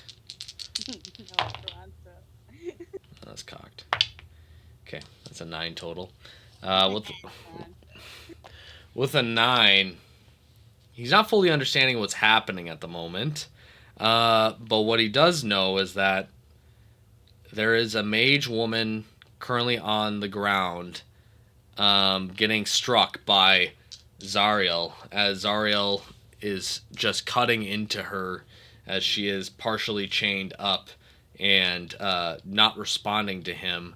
But not only is there this mage woman that's, from what he knows, to be an enemy, there is this new woman that he has only met for a little bit of time, but in that bit of time, he's known that, well, she could be a friend of his, but in this moment, when he gets up, he sees that your weapon's on fire on your back. And your weapon being on fire, that's not something you could have done because you're not a mage. And he looks at the Cerebos and looks at you, and he's like, "Oh no, Joe. No, Not Bronto. you." And Bronto, no. he will begin his firm march up to you as you are covering this Cerebos and you're kind of holding her down. You think to talk, but from what it looks like from Bron's perspective, you look like a human shield from Zariel's attacks. Yeah. And he will look at you and he will be like, "It didn't have to be this way." Oh, Bronto. And he'll take one strike against you. Oh. Does Is not equipped, probably. does a 7 hit? No, it does not. A 7 does not hit, then he will. He's trying to hit my defense, right? Not my armor. He's hitting your defense. Yes, yeah. 7 doesn't hit. Oh my gosh. I'm gonna get it. It's gonna happen. And then let's go to. Hang on, minor actions. He is going to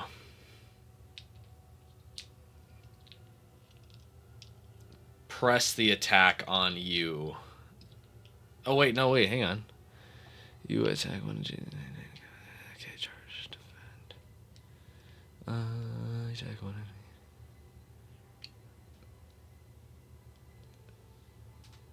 Give me a second. I lied.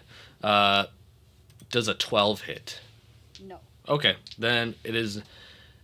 He will take his two-handed axe and he'll bring it down, and he didn't account for the fact that you still have your shield on your back as well as that golden rod, and it just kind of bounces off and scrapes to the side into the ground as it's no longer his turn. At this point, it is now your turn, Joe. I'm gonna say, Bronson, what the f is going on? And I'm going to yell to those two. How can you talk to her if she's dead? I'm not going to get up because I don't want to attack them, and I don't want to attack her, and I want to see what they're going to do. So I'm going to concentrate on defending myself. You concentrate on your defending yourself this round until the beginning of your next turn. You gain a +2 to your defense. So my defense is now up to 16 for them to attack me.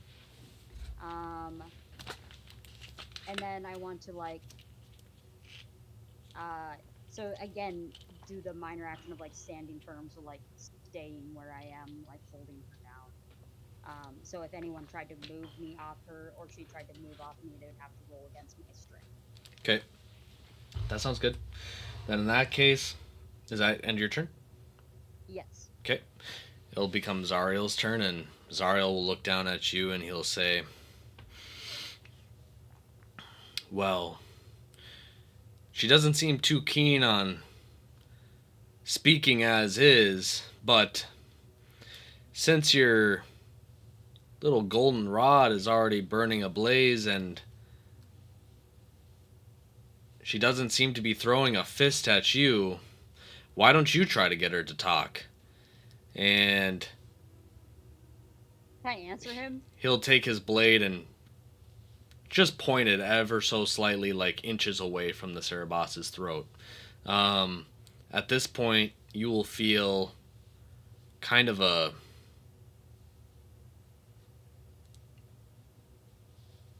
Can you make an empathy check for me? Yes, I can.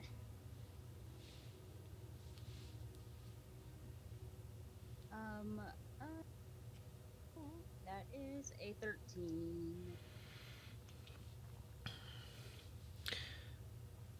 With a 13, you get the feeling from your back as if the flames themselves are trying to talk to you.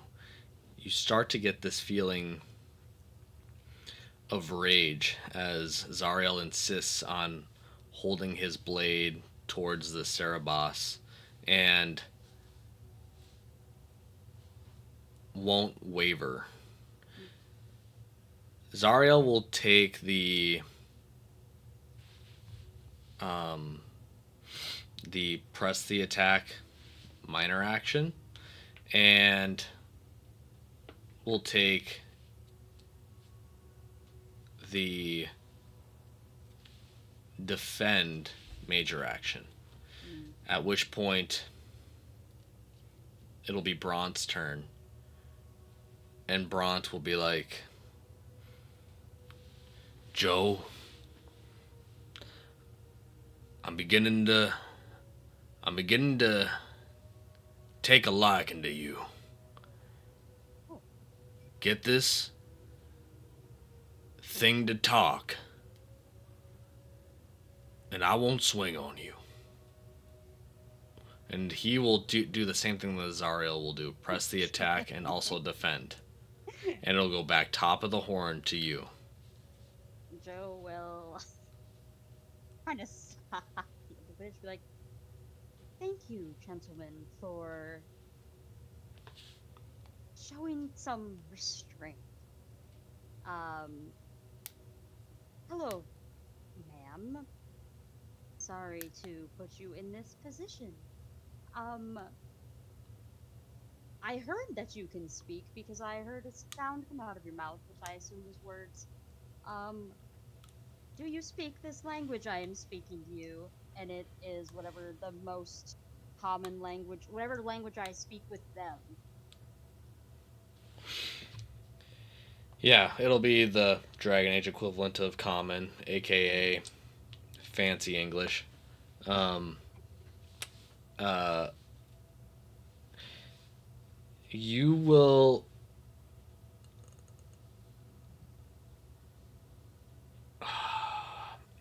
you will get from your last empathy check, you will still get that feeling of rage, Yeah. but you will start to get the feeling of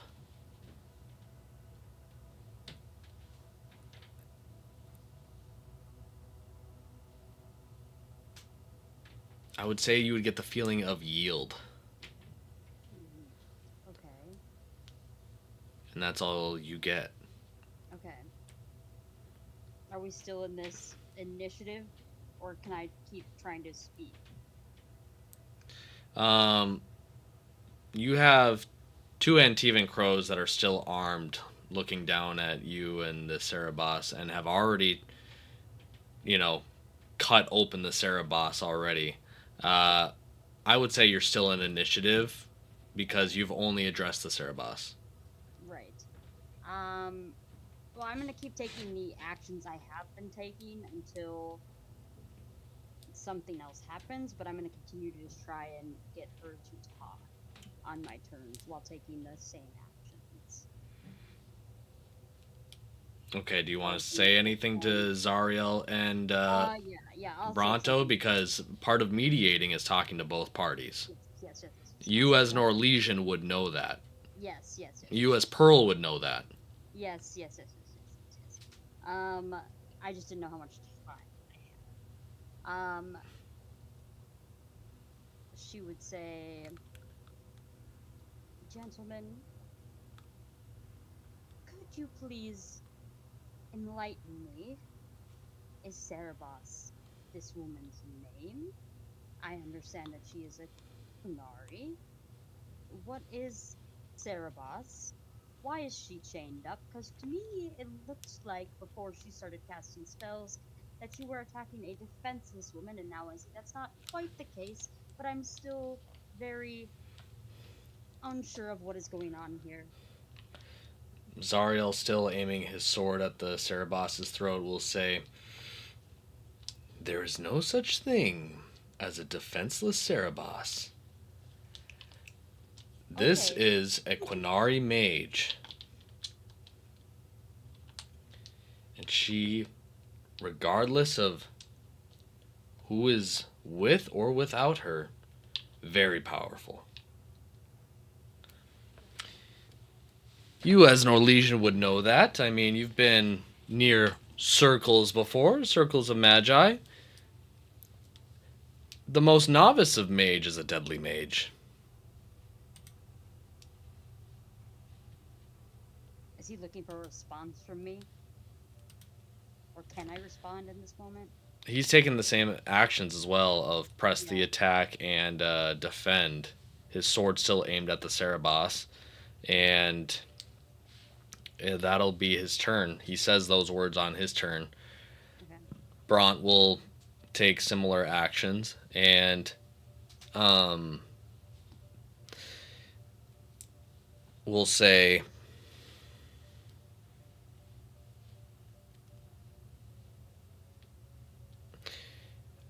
"Joe, what you don't understand is she may be defenseless, but she is still loyal to her kin. That's what Quinari are. As soon as we hesitate, they will throw a giant fucking rock at you and send you out to cabin."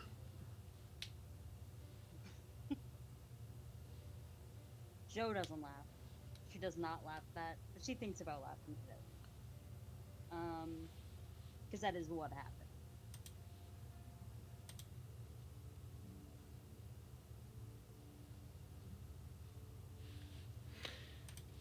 Bront will also have his two-handed axe still out, aimed at the both of you, Mm-hmm. as you are still having your golden rod still ablaze.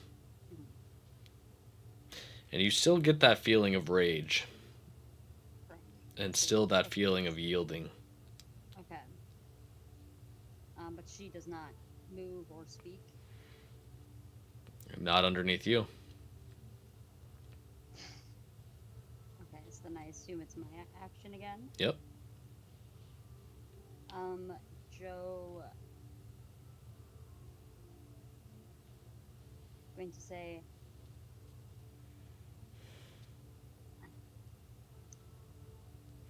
she's gonna look very intently at the Canary woman, right in her eyes.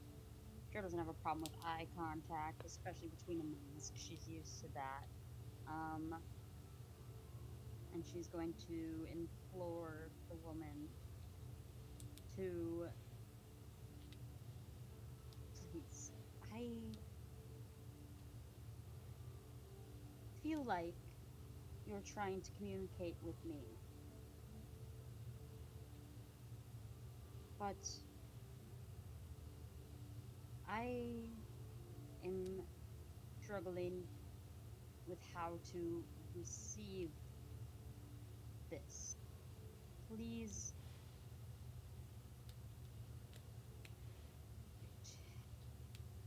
give me a sign that you are understanding of what I am saying. And then she will say to the men, I understand that this is your enemy. I also understand that she is likely not to talk with swords pointed at her. Maybe we could compromise with her. Maybe one sword. Would that be reasonable? And I will take my same two action. When you do that, can you please make a persuasion check? Okay. Okay. And that's communication. Yep. Not very good. That is a hot nine. Hot nine. I got With two twos. I don't know if that will mean anything here. with a 9,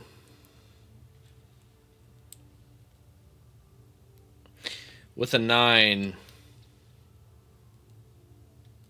you get the idea that Zariel and Bront have fought too many of this kind to be so easily wavered by some random Orlesian woman who has never been on the front lines that these two parties have been privy to.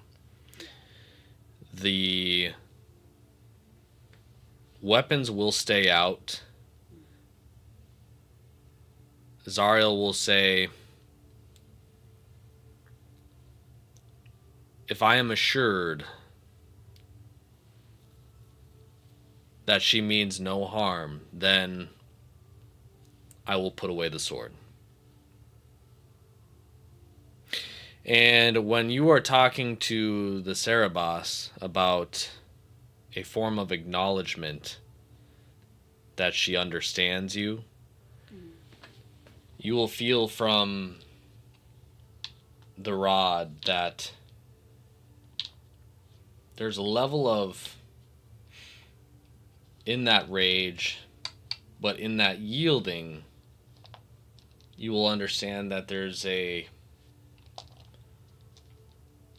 understanding, as if this metaphysical flow that's coming, well, it's not in your hands anymore, so uh, this metaphysical flow that's running across your back is now kind of, it feels like a current, and a current that you understand, as if it's a river that you've paddled down so many times. You understand its nooks and crannies, where the dead pockets are, where it veers, where the rapids are.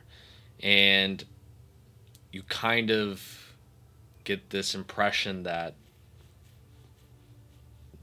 this rod is more than understanding to what you're saying, but also partially to what you're feeling. Okay. And that will end the Cerebos's turn. We'll go around the horn. We'll say it's your turn now. You can take any actions as you try to mediate these two warring parties. What do you do, Joe? I want to, instead of talking out loud to her immediately, send a feeling then, understanding that the rod at least understands my feelings, and I can assume that she is in some way controlling the rod, even though I don't understand how or if it's exactly like that. She's connected to it. I want to send a feeling, and because I've only really felt one feeling at a time, I want to kind of concentrate on the feeling of um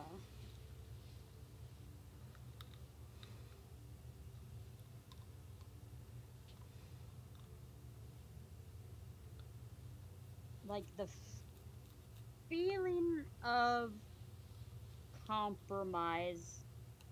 No, the feeling of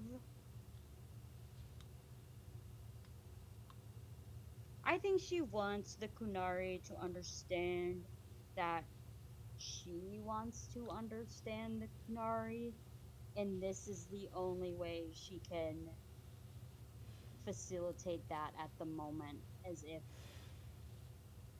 they unfortunately talk in this arrangement, she thinks, and that she feels badly about Well, as well. unfortunately, you're not at a point where you can send paragraphs through Yeah, a I metaphysical know. object. So I will give you an opportunity to distill all of your feelings into about 10 words. Okay. Um,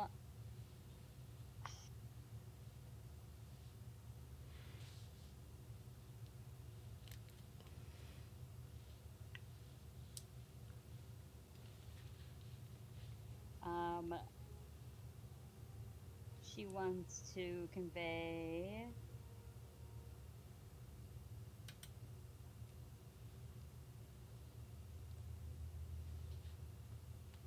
a feeling of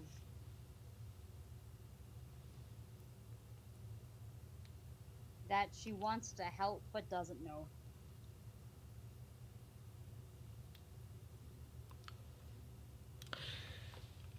Did you Um, take out the rod when you did this? no, it's on my back still. Okay. Can you make a empathy check? Yeah. She's not sure if she has to like be holding it or what she has to do, so she's just trying her best. Can you make that check at disadvantage? Okay. Um,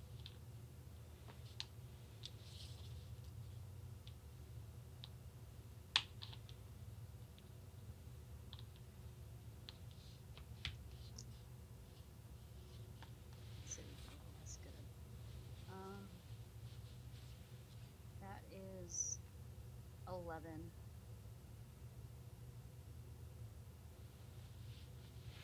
11. With an 11,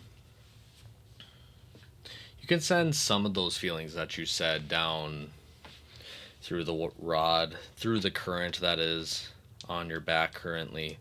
Um, there's a shield in the way.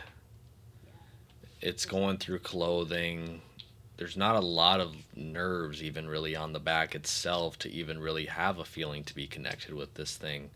mhm. You send a signal through the rod, and with the 11, you know something went through. You don't know what was caught and what was missed. But what you do know is that the room, which was once illuminated by the flames on the rod, have now dissipated. And it is now just a plain golden rod. And when this happens, she will be looking up at Zariel as if responding to his request to uh, show sign that she will not attack if uh, weapons are put away. Mm. At this point, that will be her own persuasion check on Zariel, Okay. as she rolled like dog shit. Damn it. Two ones and a two. Um, No. as she looks up at him, he kind of takes it almost as an insult, almost as a taunt, and he gets kind of aggravated, and he inches that sword ever so slightly closer to her. Bront doesn't isn't too affected by this, as he was the one that was initially cautious about the flaming rod, but now he's put at ease.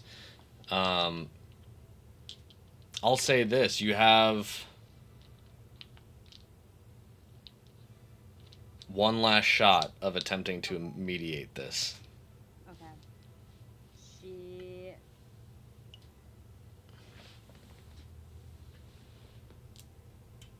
she'll speak out loud to everybody.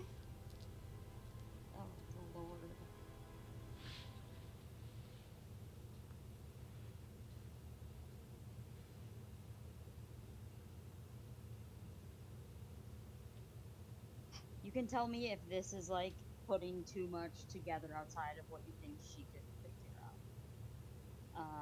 But she's gonna say that, listen, I know that clearly I am naive about what is going on here, and you may feel that my uh, interloping is childish and coming from that outsider point of view who doesn't know, and I understand that. But there's one thing I think we are missing here, and that is that um, this woman walked away as the sole survivor of that massacre we saw.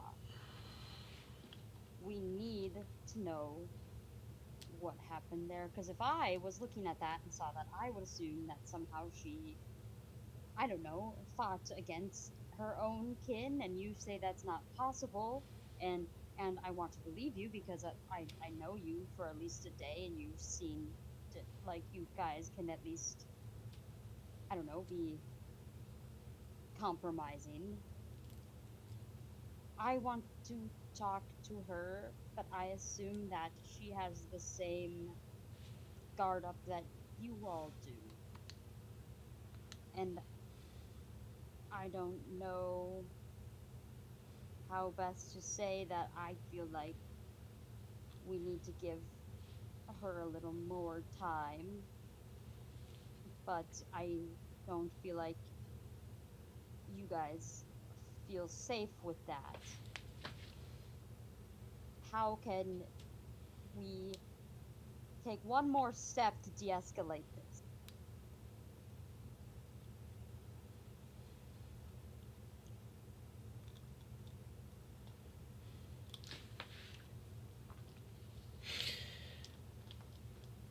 At this point, Zariel will look at you, now ignoring the Cerebos, Mm-hmm. and kind of with a level of disdain Mm-hmm. that you are fighting for this gross kind of monstrosity so hard. Mm-hmm. Um, he'll look at you and he's like, if you so badly want to have a conversation with this, then so be it. But if the Cerebos lays a finger on you, lays a finger on Bront or me, we will kill the Cerebos for the offense, and we will probably kill you for wasting our time. And he will look over to Bront and he will say, all right, Bront, let's step out while they have a chat. And Bront will take his axe and muster it with his little dwarf might, put it on his shoulders, and he will give you one last look. If you want to give an empathy check. I do.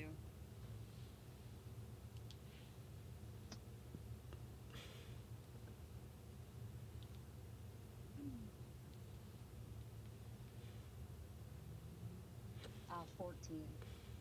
With a 14,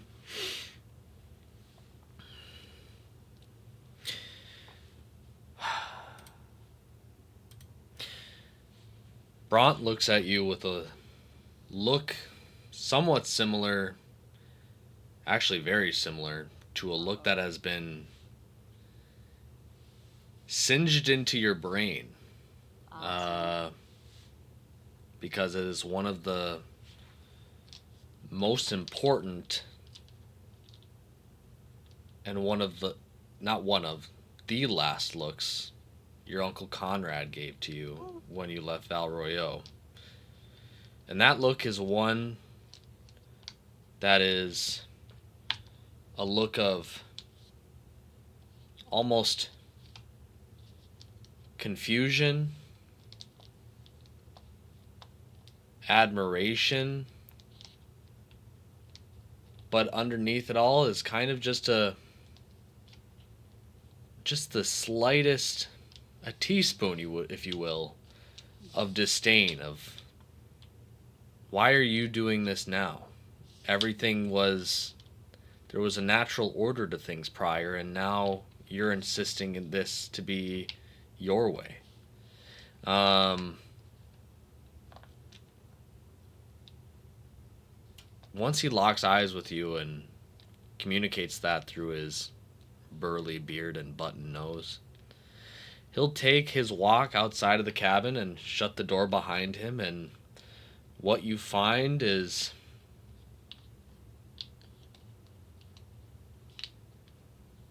a Quinari without a troop,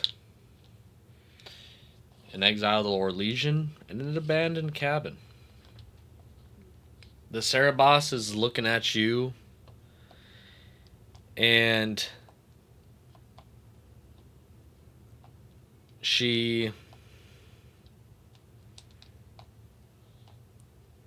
decides to gain some composure and begins to stand up and extends a hand towards you. And as that hand extends towards you, you will get another feeling on your back.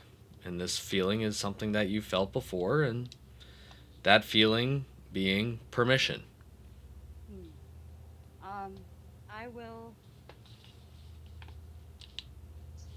take the Cerebos's hand. Um, and with the permission, I will say I I will well, I'll shake her hand and then I think actually like grab the rod so that I'm touching it and try and give permission to speak again, to speak freely. Can you make an empathy check as you send that permission granted?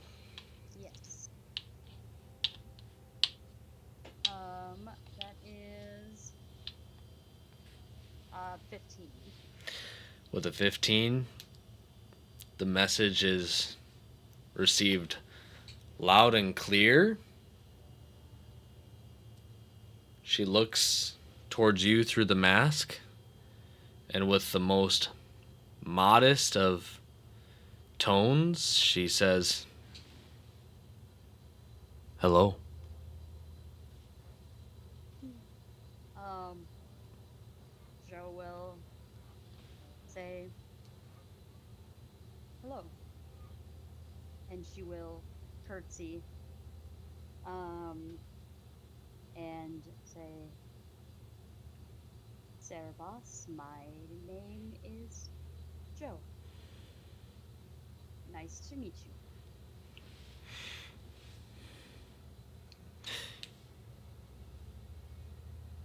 She she doesn't know how to interpret your nice to meet you because the circumstances were not nice whatsoever. Um, and how much of your Orlesian clothing would you say you're wearing? um, at a very like technical level, like her shirt and the underpart of her skirt are still like well actually a lot of her clothing is still part of her original clothing, but it's all been like, sewn into new parts and like uh the bottom of like the inside of the skirt, like the second layer has been now like taken out to the outside layer to like fix holes, and so you would barely be able to tell if because the colors are also worn and dirty. I think really you would have to like put together the pieces to understand that she is from Orlais, kind of as Zariel did, or from like where she is in Orlais, like Zariel did, like with the gate Yep, and yep, the yep, cross and yep, the yep, crystals yep, and that. yep. Okay. All right. All right. I got it. Thank you. Appreciate it. Mhm. Thank you. She failed her cultural lore check, so she doesn't. She is unable to profile you based off of your appearance. Mhm. She says, "Sorry." Um, she will look at you and she says,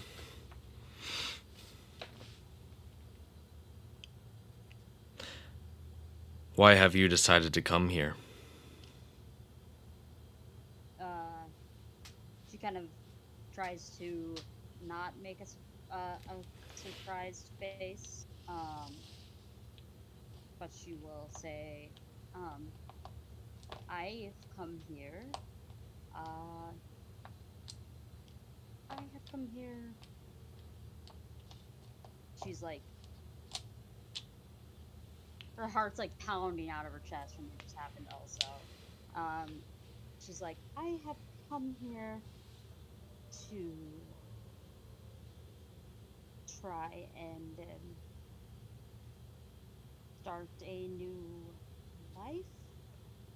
Um, I had to leave my home, and so I have found myself here after much traveling. I did not specifically intend to come right here, but this is a stop on the path, if that makes sense. She looks at you inquisitively.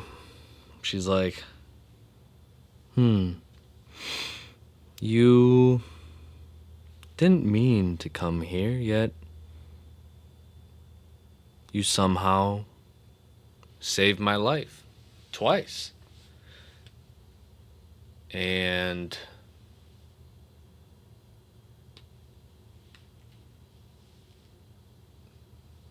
that was not something that I expected today.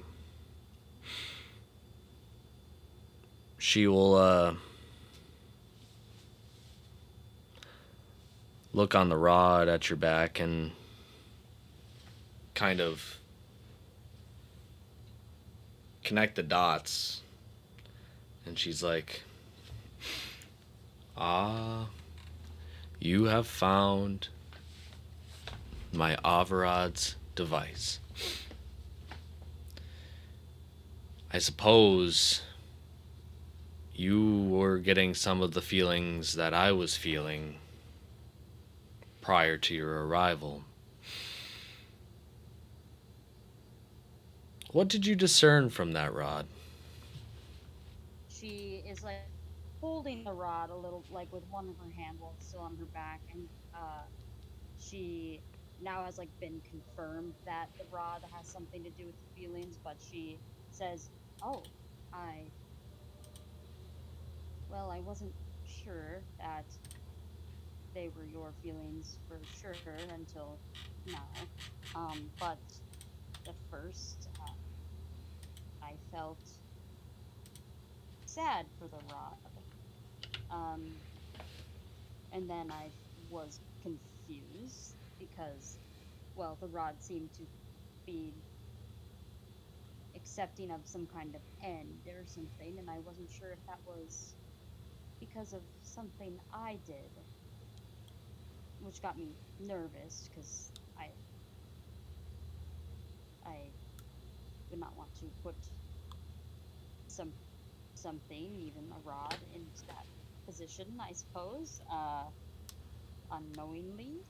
Um, but then the rod seemed to get, I don't know, I I just felt like I needed to figure out where the feelings were coming from, and I felt that the rod was needed help more than anything, needed it to help fix, maybe.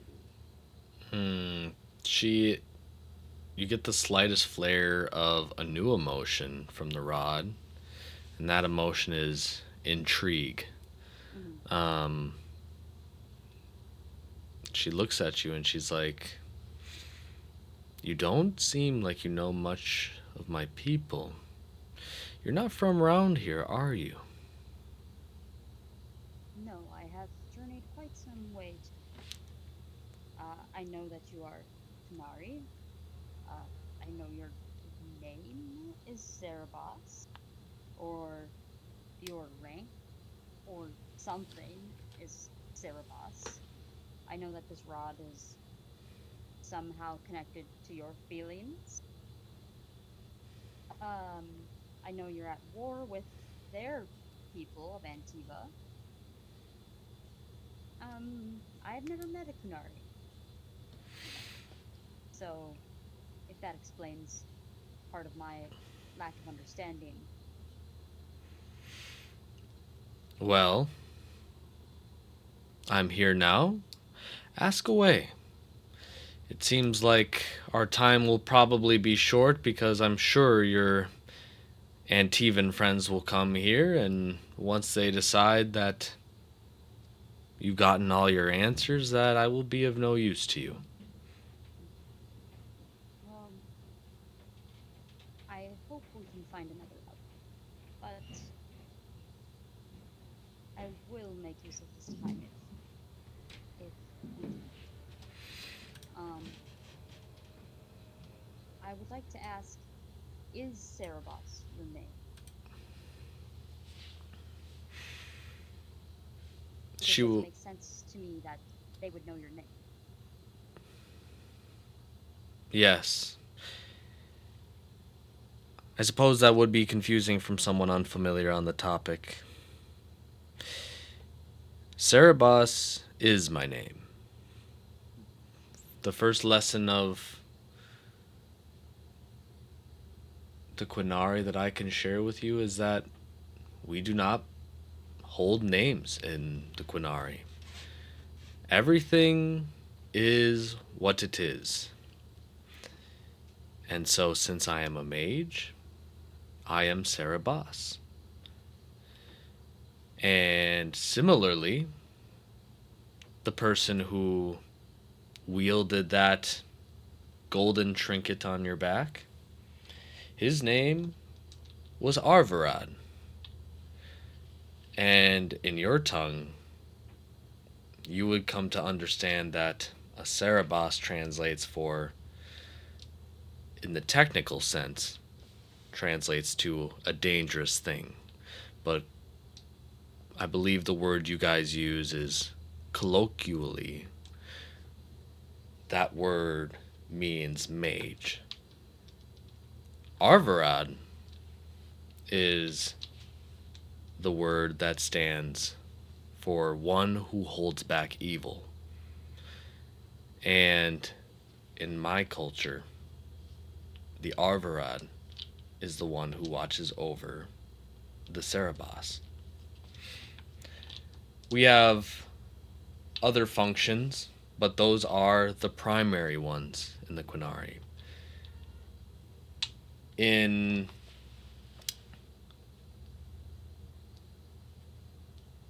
Quinari culture, the Arvarad wields the Sarto Iskun, which roughly translates to the Rod of Mastery. And she'll point over to your golden rod.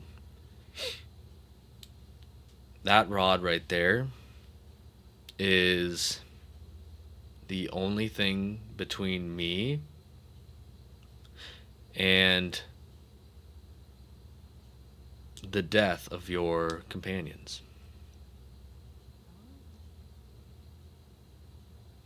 Oh. Um, may I ask,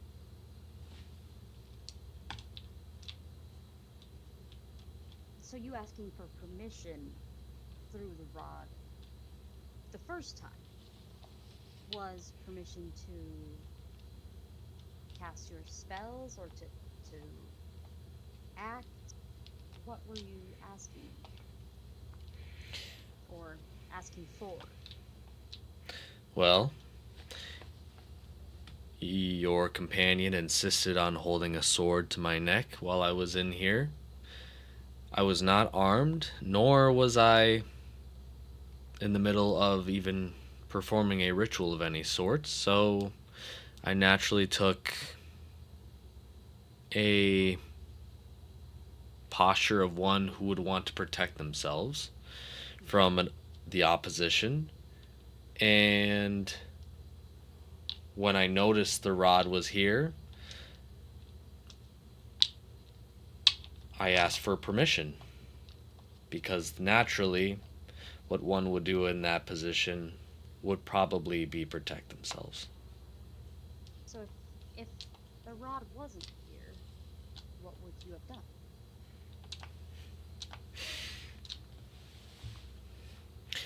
Well, that is the conundrum of all Cerebas. If you don't obey the rod, you are not Quinari. And if you are not Quinari, then you are Tal Vashoth. And if you are Tal Vashoth, you are nothing. But alas, death is not an admirable outcome, a desirable outcome. In that position, I don't necessarily know what I would have done. It's something you make in the moment, and you hope you don't have to make it. Which is why I insist that you saved my life. Well, I'm glad I could. Um, that leads me to my next question. If you are controlled by the rod, sort of, kind of, I found the rod at what looked like a massacre of your people. Our There was only one step, one trail of footprints that led away. I would have to assume that you killed them all, and I wouldn't. That wouldn't make sense to me from what you've just told me, because shouldn't there have been someone holding the rod and commanding you? And if so, why did they have you kill everyone, including me? If I'm wrong, I would love to know what actually happened. What happened with my group was a peculiar situation and one that I am not fully capable of describing. What I can tell you is that the Arvarad at the time wanted to make me do perform an action that was considered undesirable. And that action I resisted. Now, Cerebos resistance is not new in Quinari culture, but what the Arvarad and both myself didn't expect was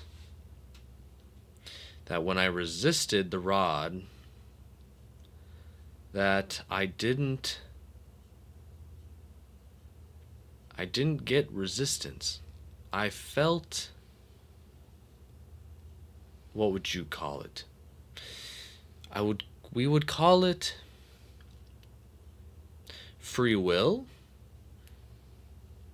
and that feeling is what killed my troop, because what had happened was the Arvarad insisted that I perform the action, and I insisted that I don't perform the action.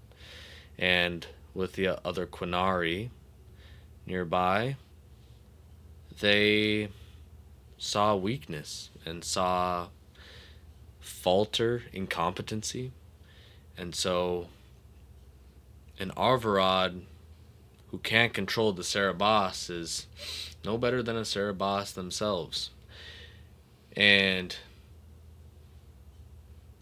has less use than a Cerebos themselves. And so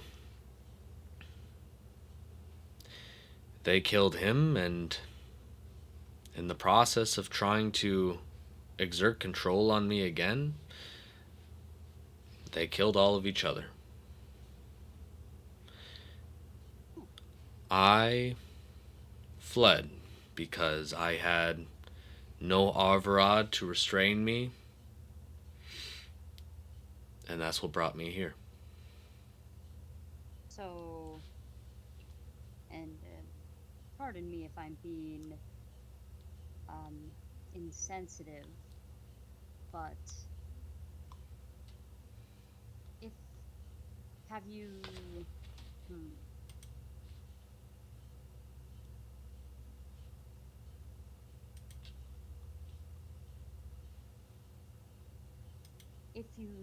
if the rod didn't work on you then, why did you why did you wait for my permission now when I had the rod and entered the cabin? You can probably, I would assume, act without the rod even in this moment. She looks at you,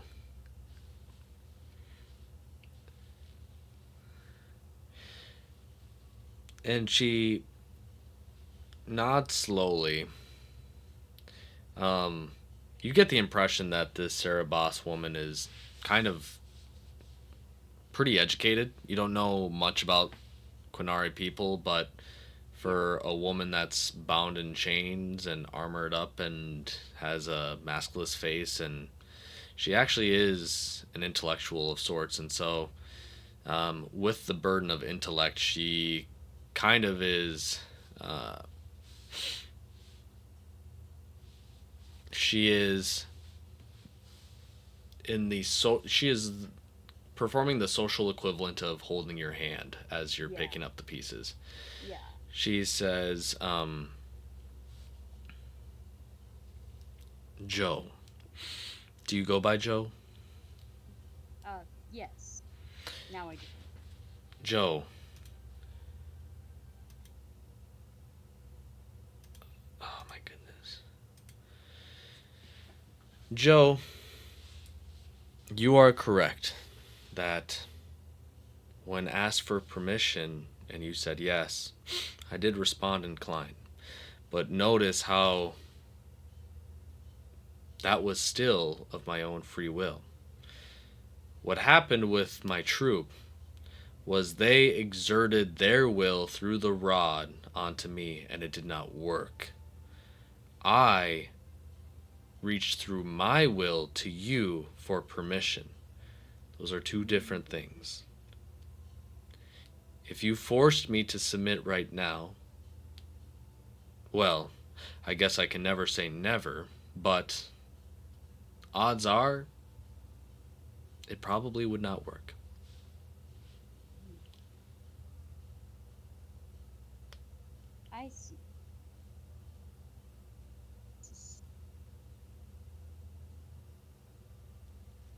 I struggle to understand why you asked me for permission at all, and that's where I'm getting stuck here. I do not. I am not fond of seeing you change. Um, I don't like it, but if it is something that you desire for your beliefs, then so be it. Um, I don't have to understand every part of Kunari culture to um, feel as though speaking to you has been the right thing. I must ask if what if my companions out there were let's say, gone, what would you do?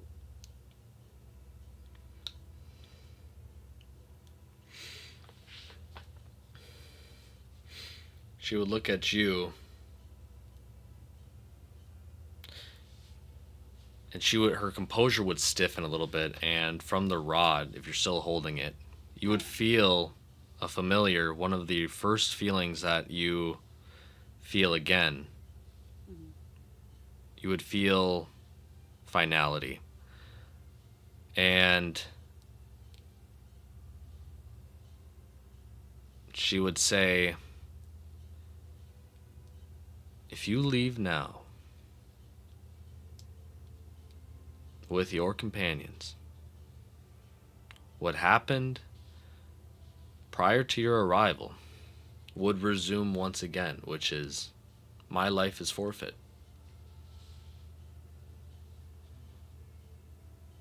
Mhm. Joe makes like a very undignified sound. Um, Like a fart? not quite, but like a like she doesn't like it. Um, uh, and it's like you can tell kind of involuntary. Um, she says,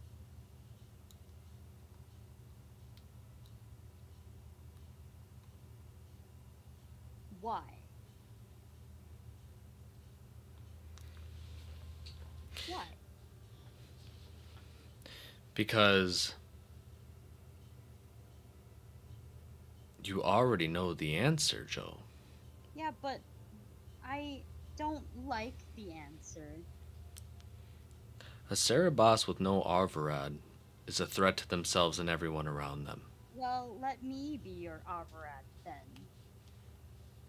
I'm not gonna turn my back and let you kill yourself or let them come in here and kill you while I'm standing here, if I can help it. At which point you'll hear a knock.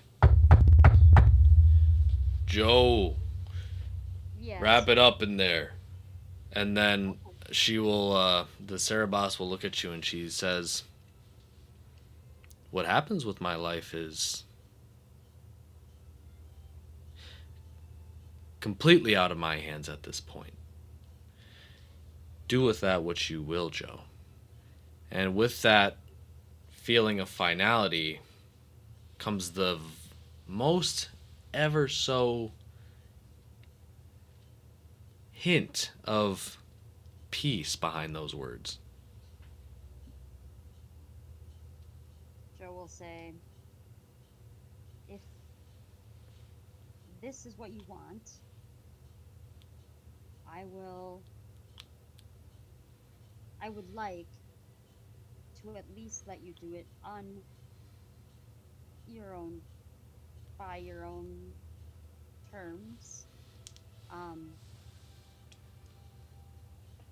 uh, continue, Cerebos. I won't let them be the ones to forfeit your life.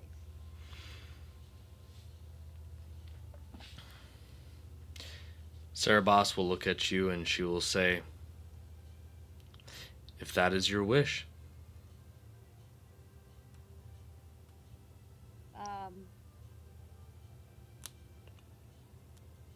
uh, Joe is gonna say, no, I'm not choosing, you are. Cerebos will counter and she's like, I cannot choose. If you are not my Arvarad, then my life is forfeit. She is struggling. She's struggling. Um, At which point Zariel enters the cabin and says, Joe, you have all of your information. There is nothing more we can do here. If it is She done, let it be. she looks at Cerebos one more time. Um, and can I do an empathy check just to search for just something like what does Cerebos truly want in this moment? Because Joe does not want to decide for her, and she struggles to understand this like concept of like that Cerebos so strongly believes that like her life is forfeit without someone else like controlling her. So she would like to attempt the empathy check, even though it's possible that Cerebos, it's just Cerebos wants to follow what she knows is true.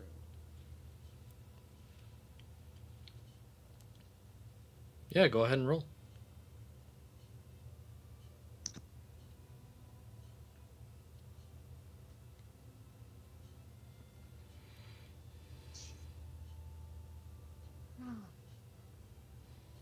I rolled 2 1.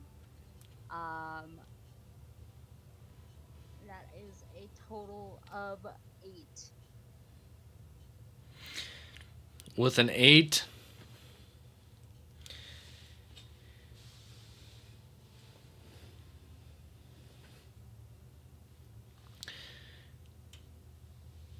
with an 8, it's not even a great roll. It's not bad. You could have done me a favor and rolled better. I'm going to be honest. I know. I'm sorry. Um, I'll say this. With an 8, you understand that Cerebos's behavior is similar to the feelings on your back. The Cerebos's behavior up until this very moment has been the water, and you have been the canal that guides it in whatever direction you desire, knowingly or unknowingly. You committed her to engaging in combat. You committed her to submitting in combat. And you've also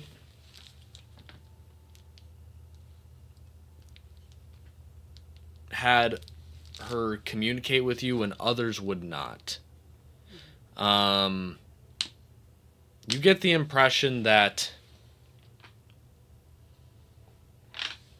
you are the river and she will flow in whichever direction you will guide her. And water, unfortunately, cannot help itself but flow in the direction it's told to. Ah. Um, she. Fuck you. Um. She wants to say. She will ask as Zariel comes back in.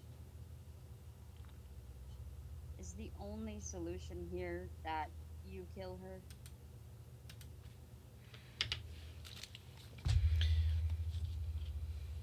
He kind of scoffs at you and he's like, "Joe, what are you? Like, you insist on needing my service. Well, You no. insist on following me through the woods on while I fight a conflict that I insisted that you don't be involved in as an Orlesian woman who plays no part in this war, at least as of right now. And we see a Quinari and you're saved the day in the face of me. Like, what is this a spite thing? Did I say something wrong? Oh, What do you want her for?" I don't want her. I want her to choose what she wants. I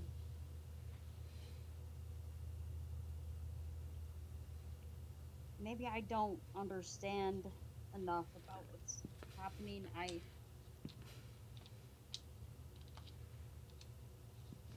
He looks at you and he's like, "No, you clearly don't know what's going on here. That's not how Quinari work." And he will walk up to you and insist on taking the golden rod for you. Can you make a contested dex check, or a strength check, I should say, as Zariel tries to take the golden rod from you? okay. I As he okay. approaches you and starts to grab the golden rod, you get the feelings of hypertension once again as the Cerebos sees him approach confrontationally, Yeah. and Okay.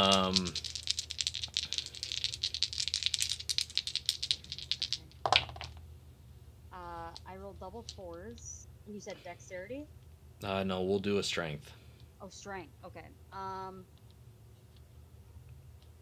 13 double fours. Okay, with oh, that's a bummer. I got a 12. Okay, Damn. with a 12, he will put his hands on the goldenrod that's currently in your hands and insist on trying to take him out. You not knowing necessarily what you're going to do with the goldenrod are Mhm. resisting his grasp, and in this slight struggle, the river beckons and asks for permission. Shit. I don't feel like this guy's necessarily a bad guy either. He's doing. Oh,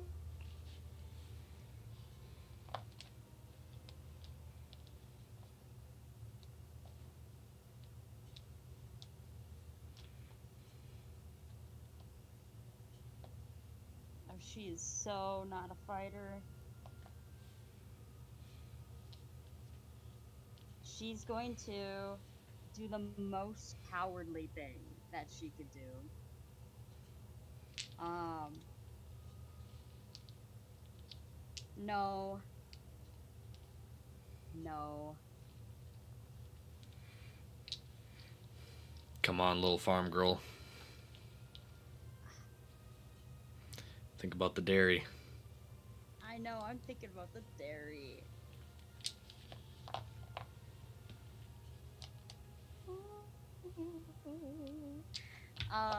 She's going to.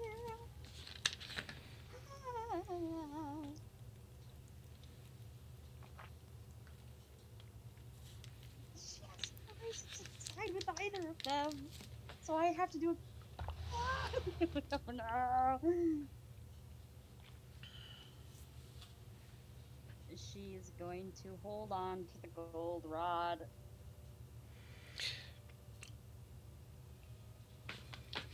What do you say to the permission request?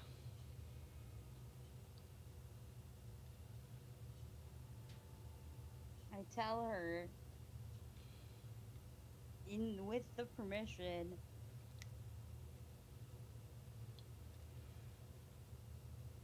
follow the river. That kind of sentiment, and however that's translated in the feeling, like follow the flow of the feelings would be that hypertension, the fear, the everything. Um, and I just hold on to the gold rod,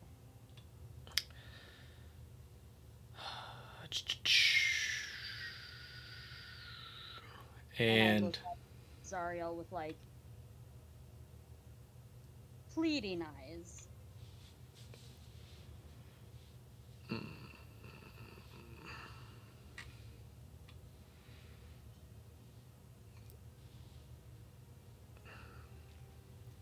But I'm unsure what to say to him because I understand why he feels the way he does and why the action he's taking. she will make an empathy check herself. She rolled like dog shit. Okay. No. She sees the struggle and understands that uh, you don't know what to do, but yet you don't want him to have a hold of the rod. Mhm. In retaliation and the feeling that you send through the rod with doing something, she will cast a glyph of paralysis on Zariel. Um, and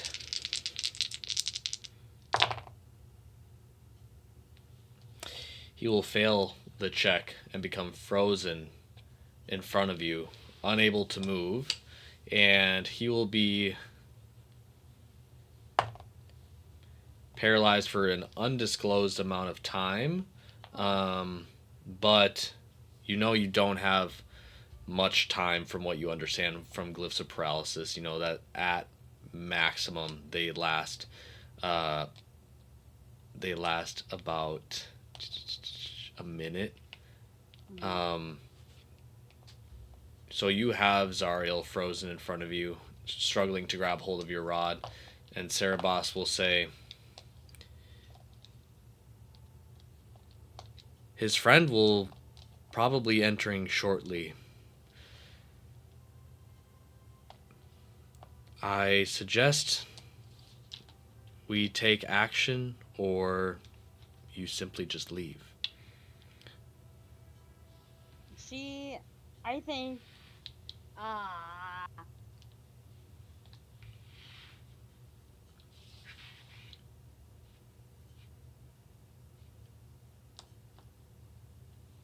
we take action.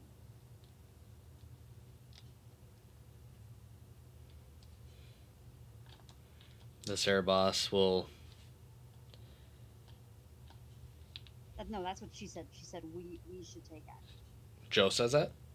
No. Sarah Boss said that. She said we. I'm asking. She said we. Yeah, she said we.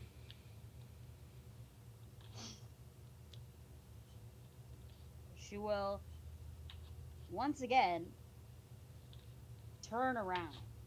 She'll turn just her head, keeping her like left hand on the golden rod, and turn to Sarah Boss.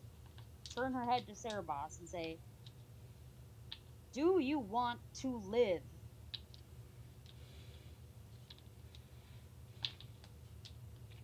Answer me.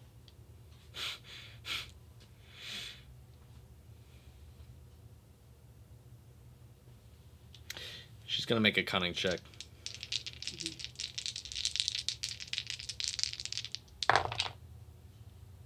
Ooh, double sixes. We'll take that. Finally, thank God, finally. Let me pull up some stunts.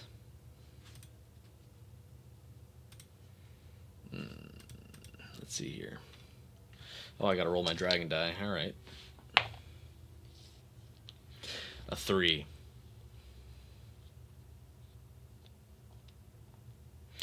Let's see.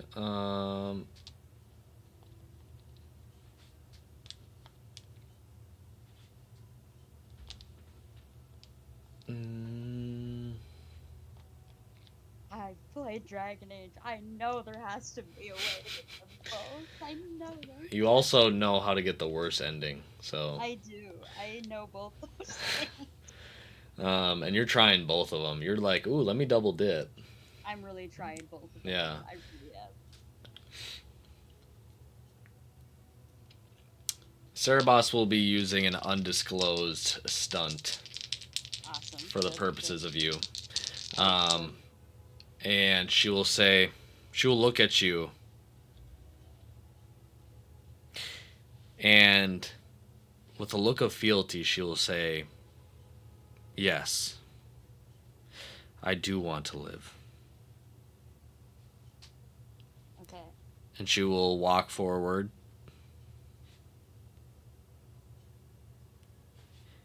and look at the frozen Zariel and say, I'm not so sure if he wants me to live.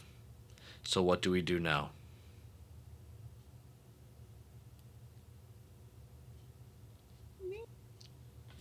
I know that's the point, but I hate it. Bronto coming from the garden on the other side of the cabin, you get the impression he likes to play in the dirt. Um, he likes to have fun. He likes to have fun. He's like, "Hey, Zariel, Joe, what's going on in there?"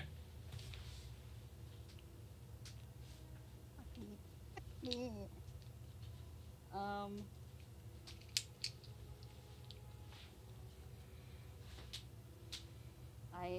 can Zariel? Do I?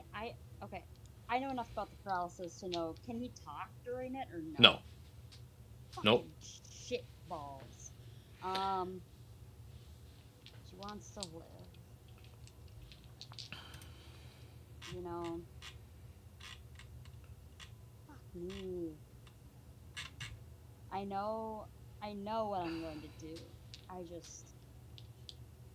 It's so hard to say. Um,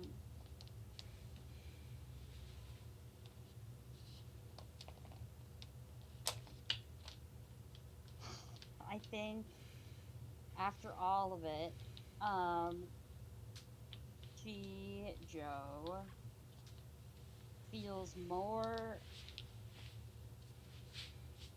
sympathy or empathy, I guess, with, even though,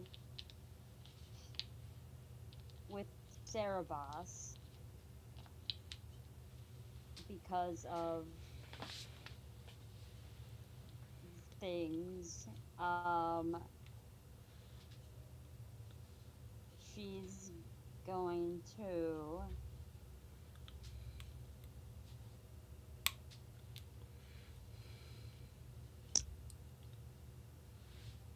But it's so shitty of her to do that.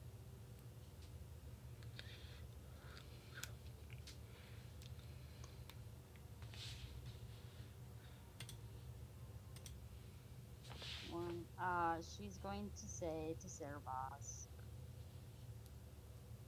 I can't. No one here has done wrong by me. I can't. I can't make anyone. I don't get to decide anyone here's fate. Um, we're going to run, but we're not going to. I'm not going to harm anyone here. And she's going to take the gold staff if she can from his hand. She can. You won the strength check. I won the strength check, and leave. You will leave, and Sarah Boss will say something under She her will. breath Yeah. towards Zariel, and she will follow you outside the cabin.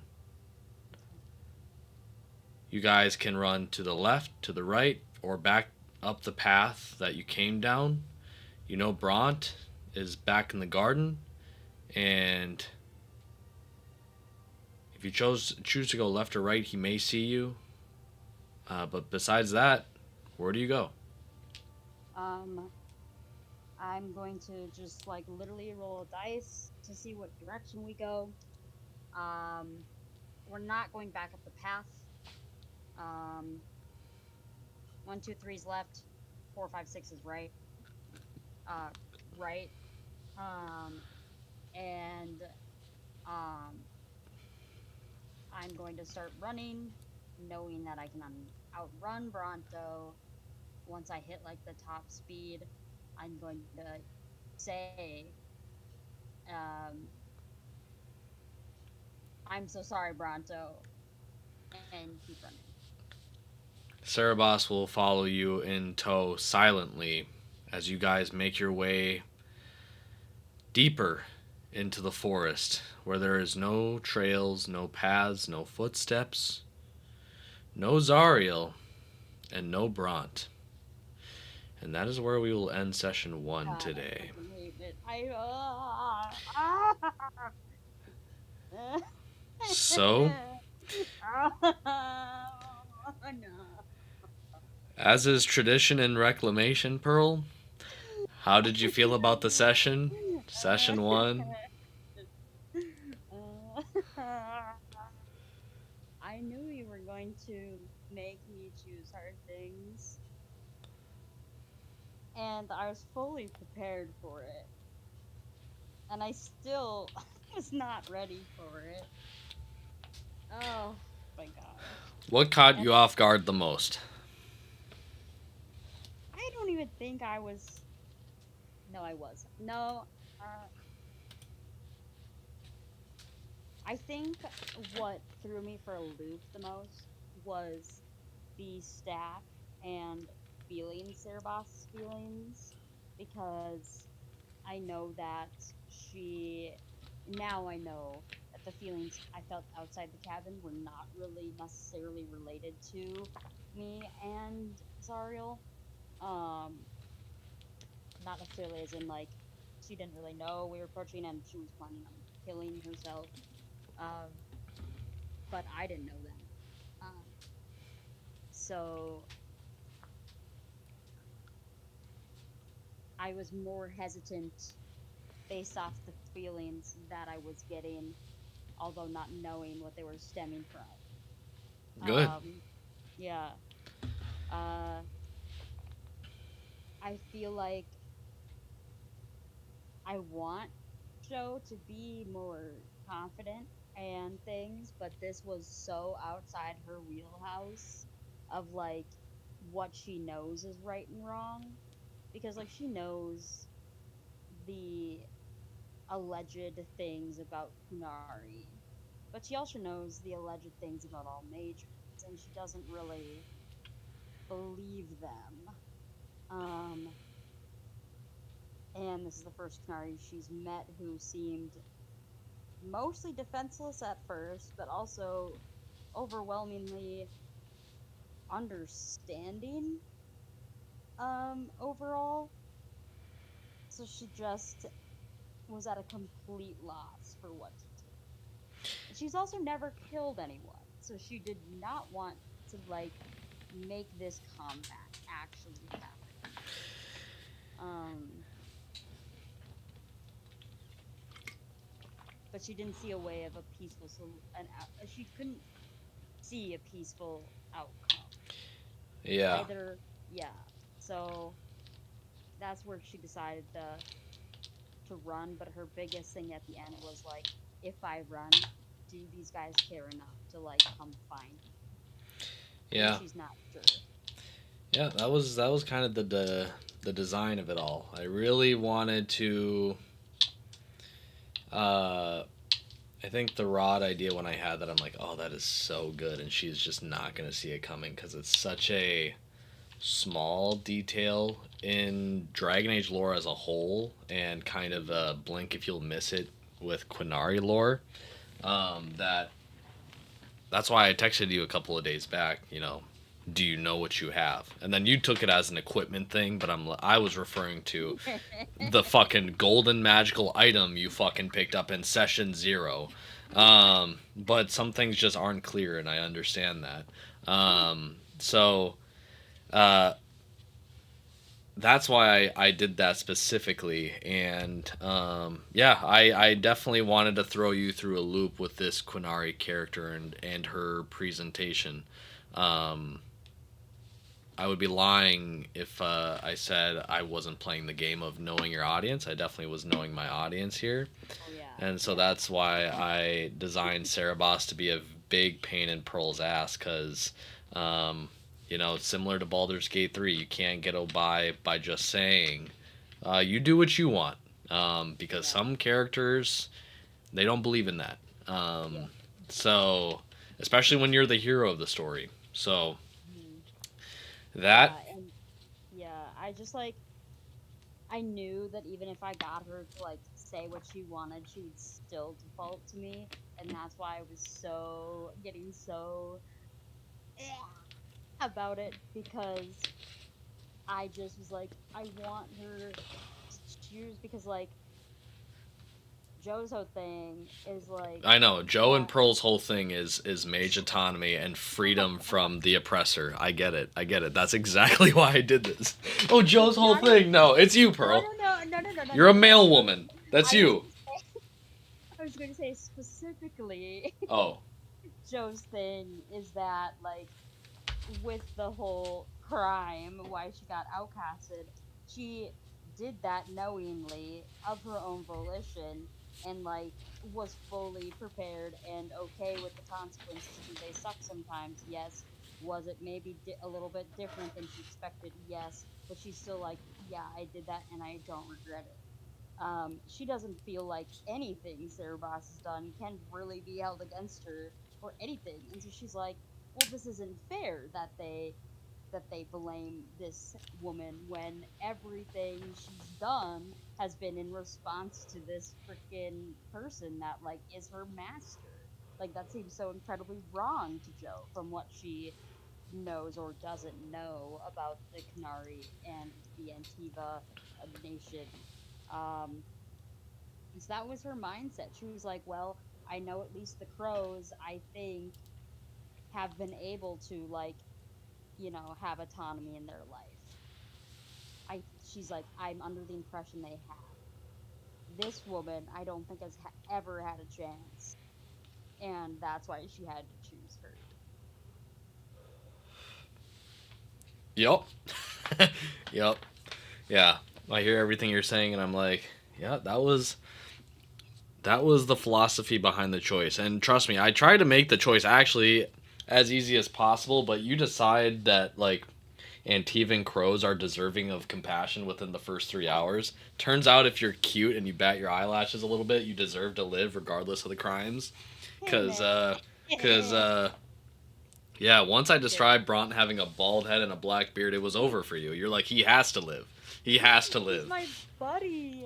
No, but she also was kind of like, well, Zariel, like he's kind of a baddie because like they were getting on off on a good foot last time, and then by the end of this time she was just like, fuck, is he even like an okay person? She doesn't actually even know, and that was making her also second guess herself because she was like, I had already like placed so much trust in these random two guys, Yeah. and now I'm second guessing everything I know, but I don't feel like they've shown that like they deserve to die either by you know the fact that they are at war with her people, but the fact that they're willing to kill like a defenseless woman, but they knew that she wasn't actually defenseless. Like it's just like she's gonna fucking spiral. That's what I'm saying. She's gonna fucking spiral. Yeah. Yep.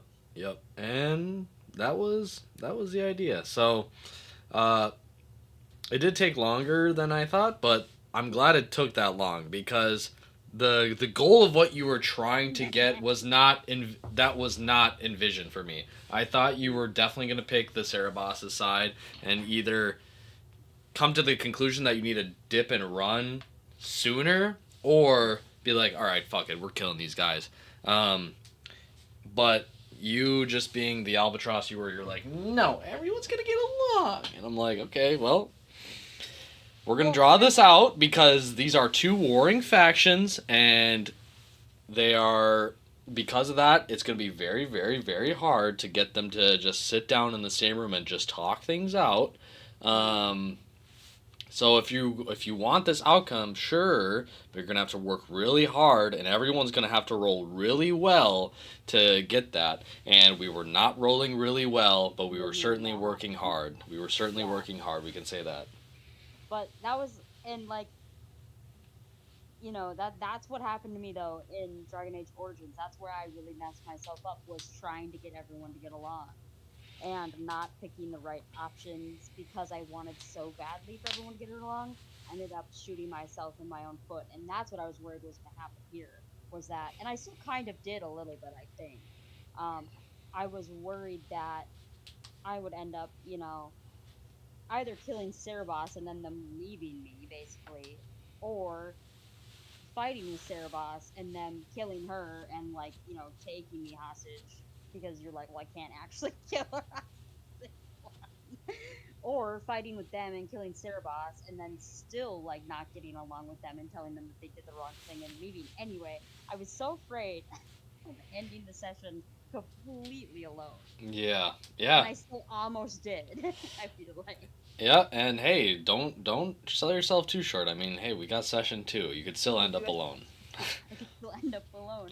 But But that was like why she could part of the reason she didn't kill the other two, and why she said I'm sorry, Brontos, because she wants to leave the door open for them because she isn't sure what their true feelings and nature really are. Yeah, yeah, I get that. I get that. It makes sense.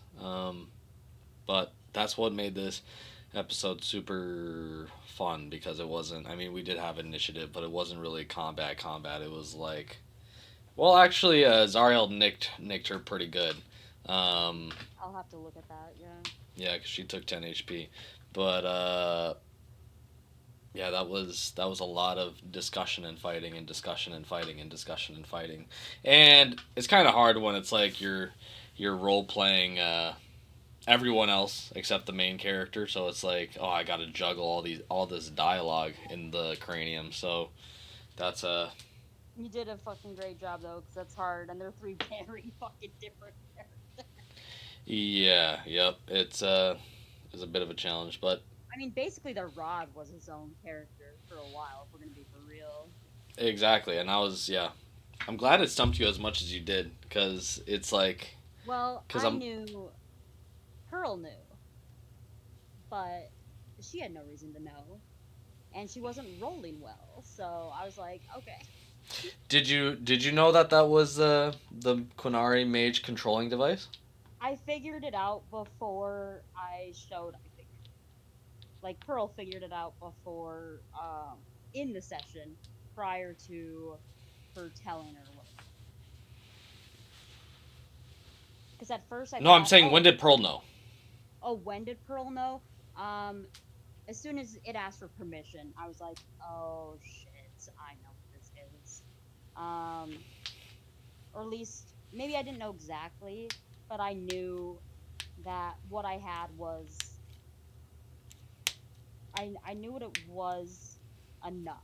Not like exactly what it was, but I knew that it was the thing that the other guy had, and I didn't remember exactly what it let me do. Yeah, But I was like, well, I'll just wait until I can find out by using it or by asking. good, good. Well, um, I hope that if I gave you 1,000 guesses prior to session one, and you would have to use up every single one to guess what this session was going to turn into, um, because I definitely that was the goal was to give something exciting with compelling. I just wanted to fulfill what I set from the rip of the beginning of the session. I want compelling characters that you Mhm. kind of like, tough choices, Yep. and the third thing, which I can't remember right now, but oh well. Those two things, I was really trying to get you to kind of like everyone and kind of not necessarily not necessarily hate, but like, do I really need to be associated with all these people? I wanted everyone to be expendable, but also everyone have a reason to be like, oh, but I do kind of want you around. Yeah. So That is how I felt. That is how I felt. that's what the goal was, and then so when that fork in the road is, yeah, everything is low stakes, but when you're alone, or yeah, when you're alone in exile, even the lowest of stakes have very huge impacts. So Hmm. I wanted those to all be stumpers. So I'm glad I gave you some stumpers. Yeah, I'll say the one other thing that like really impacted this session was, I hadn't decided it before on Sunday, well, when we did session zero, but I decided today that she had never killed anyone. I was gonna And not inquire about that, but yeah, I yeah, didn't. I totally forgot to ask that prior. yeah, and that was something that I was like, I need to decide if she's done this because last time I was like, oh, she feels queasy at like some of these dead bodies. I'm like, okay, so then has she seen people die? Has she seen? And I came up with like everything she's seen and like what sorts of deaths she has seen, but I've decided she never has delivered a killing blow, and she's never like, besides the one guy she beat up really badly, she's never even really like been in a fight like that. So this was not the first one she wanted to get into either, which really impacted how she acted. We tackled a lot in just session 0 and 1. Yeah, we I did. feel like the Joe character that you wrote up has just already radically just pivoted and grown and has this weird path going forward. So I'm interested to see how she evolves as Yeah, more bro. shit gets thrown around the turnpike. So, Yeah, um, hopefully she can do a little more lighthearted stuff next time, but we'll see. I definitely wanted. Well, that's what session zero was, in my opinion. I was like, I'm gonna Excellent. keep stuff fun. Session Yeah. one, I really wanted to get to the meat and potatoes quick because Yeah. I know what you want this adventure to be. I know what I want this adventure to be, and I didn't really want to beat around the bush. I'm like, if she wants to be, if she wants to learn about the Quinari, then what's a better time to learn about the Quinari when the entire continent is kind of fighting for its life against its invasion? Um, so having this, faction thing, this whole it's a tumultuous time. It's also outside of modern day Dragon Age canon, with it being 150 years in the past. I'm like, this is a whole playground of like I can kind of do whatever I want. Canon's relatively loose. I just have to talk about Quinari, and this is a really neat way to do it. Yeah, I'm so excited. I have no idea what could happen. Maybe she'll get exiles from Antiva too. Hell, let's hit them all. Let's hit them all. Yeah. Yep. Yep. That's a joke. Don't you fucking dare. I'll think about it. Let me get back to you on that. But in that case, if you don't have anything else to add, we can wrap up this recording and we can peace out here. Yeah, I think we could peace out for now. Cool. Well, everyone, and Ray, if you are listening still at the end of this episode, thank you so much for tuning into this session. Uh, your listenership is appreciated, and please consider sponsorships and or And my tea Venmo donations. is girl dash Elliot. My social security number is okay. All right. Well, anyways, you guys have a good one. Talk to you later. Goodbye. Good night.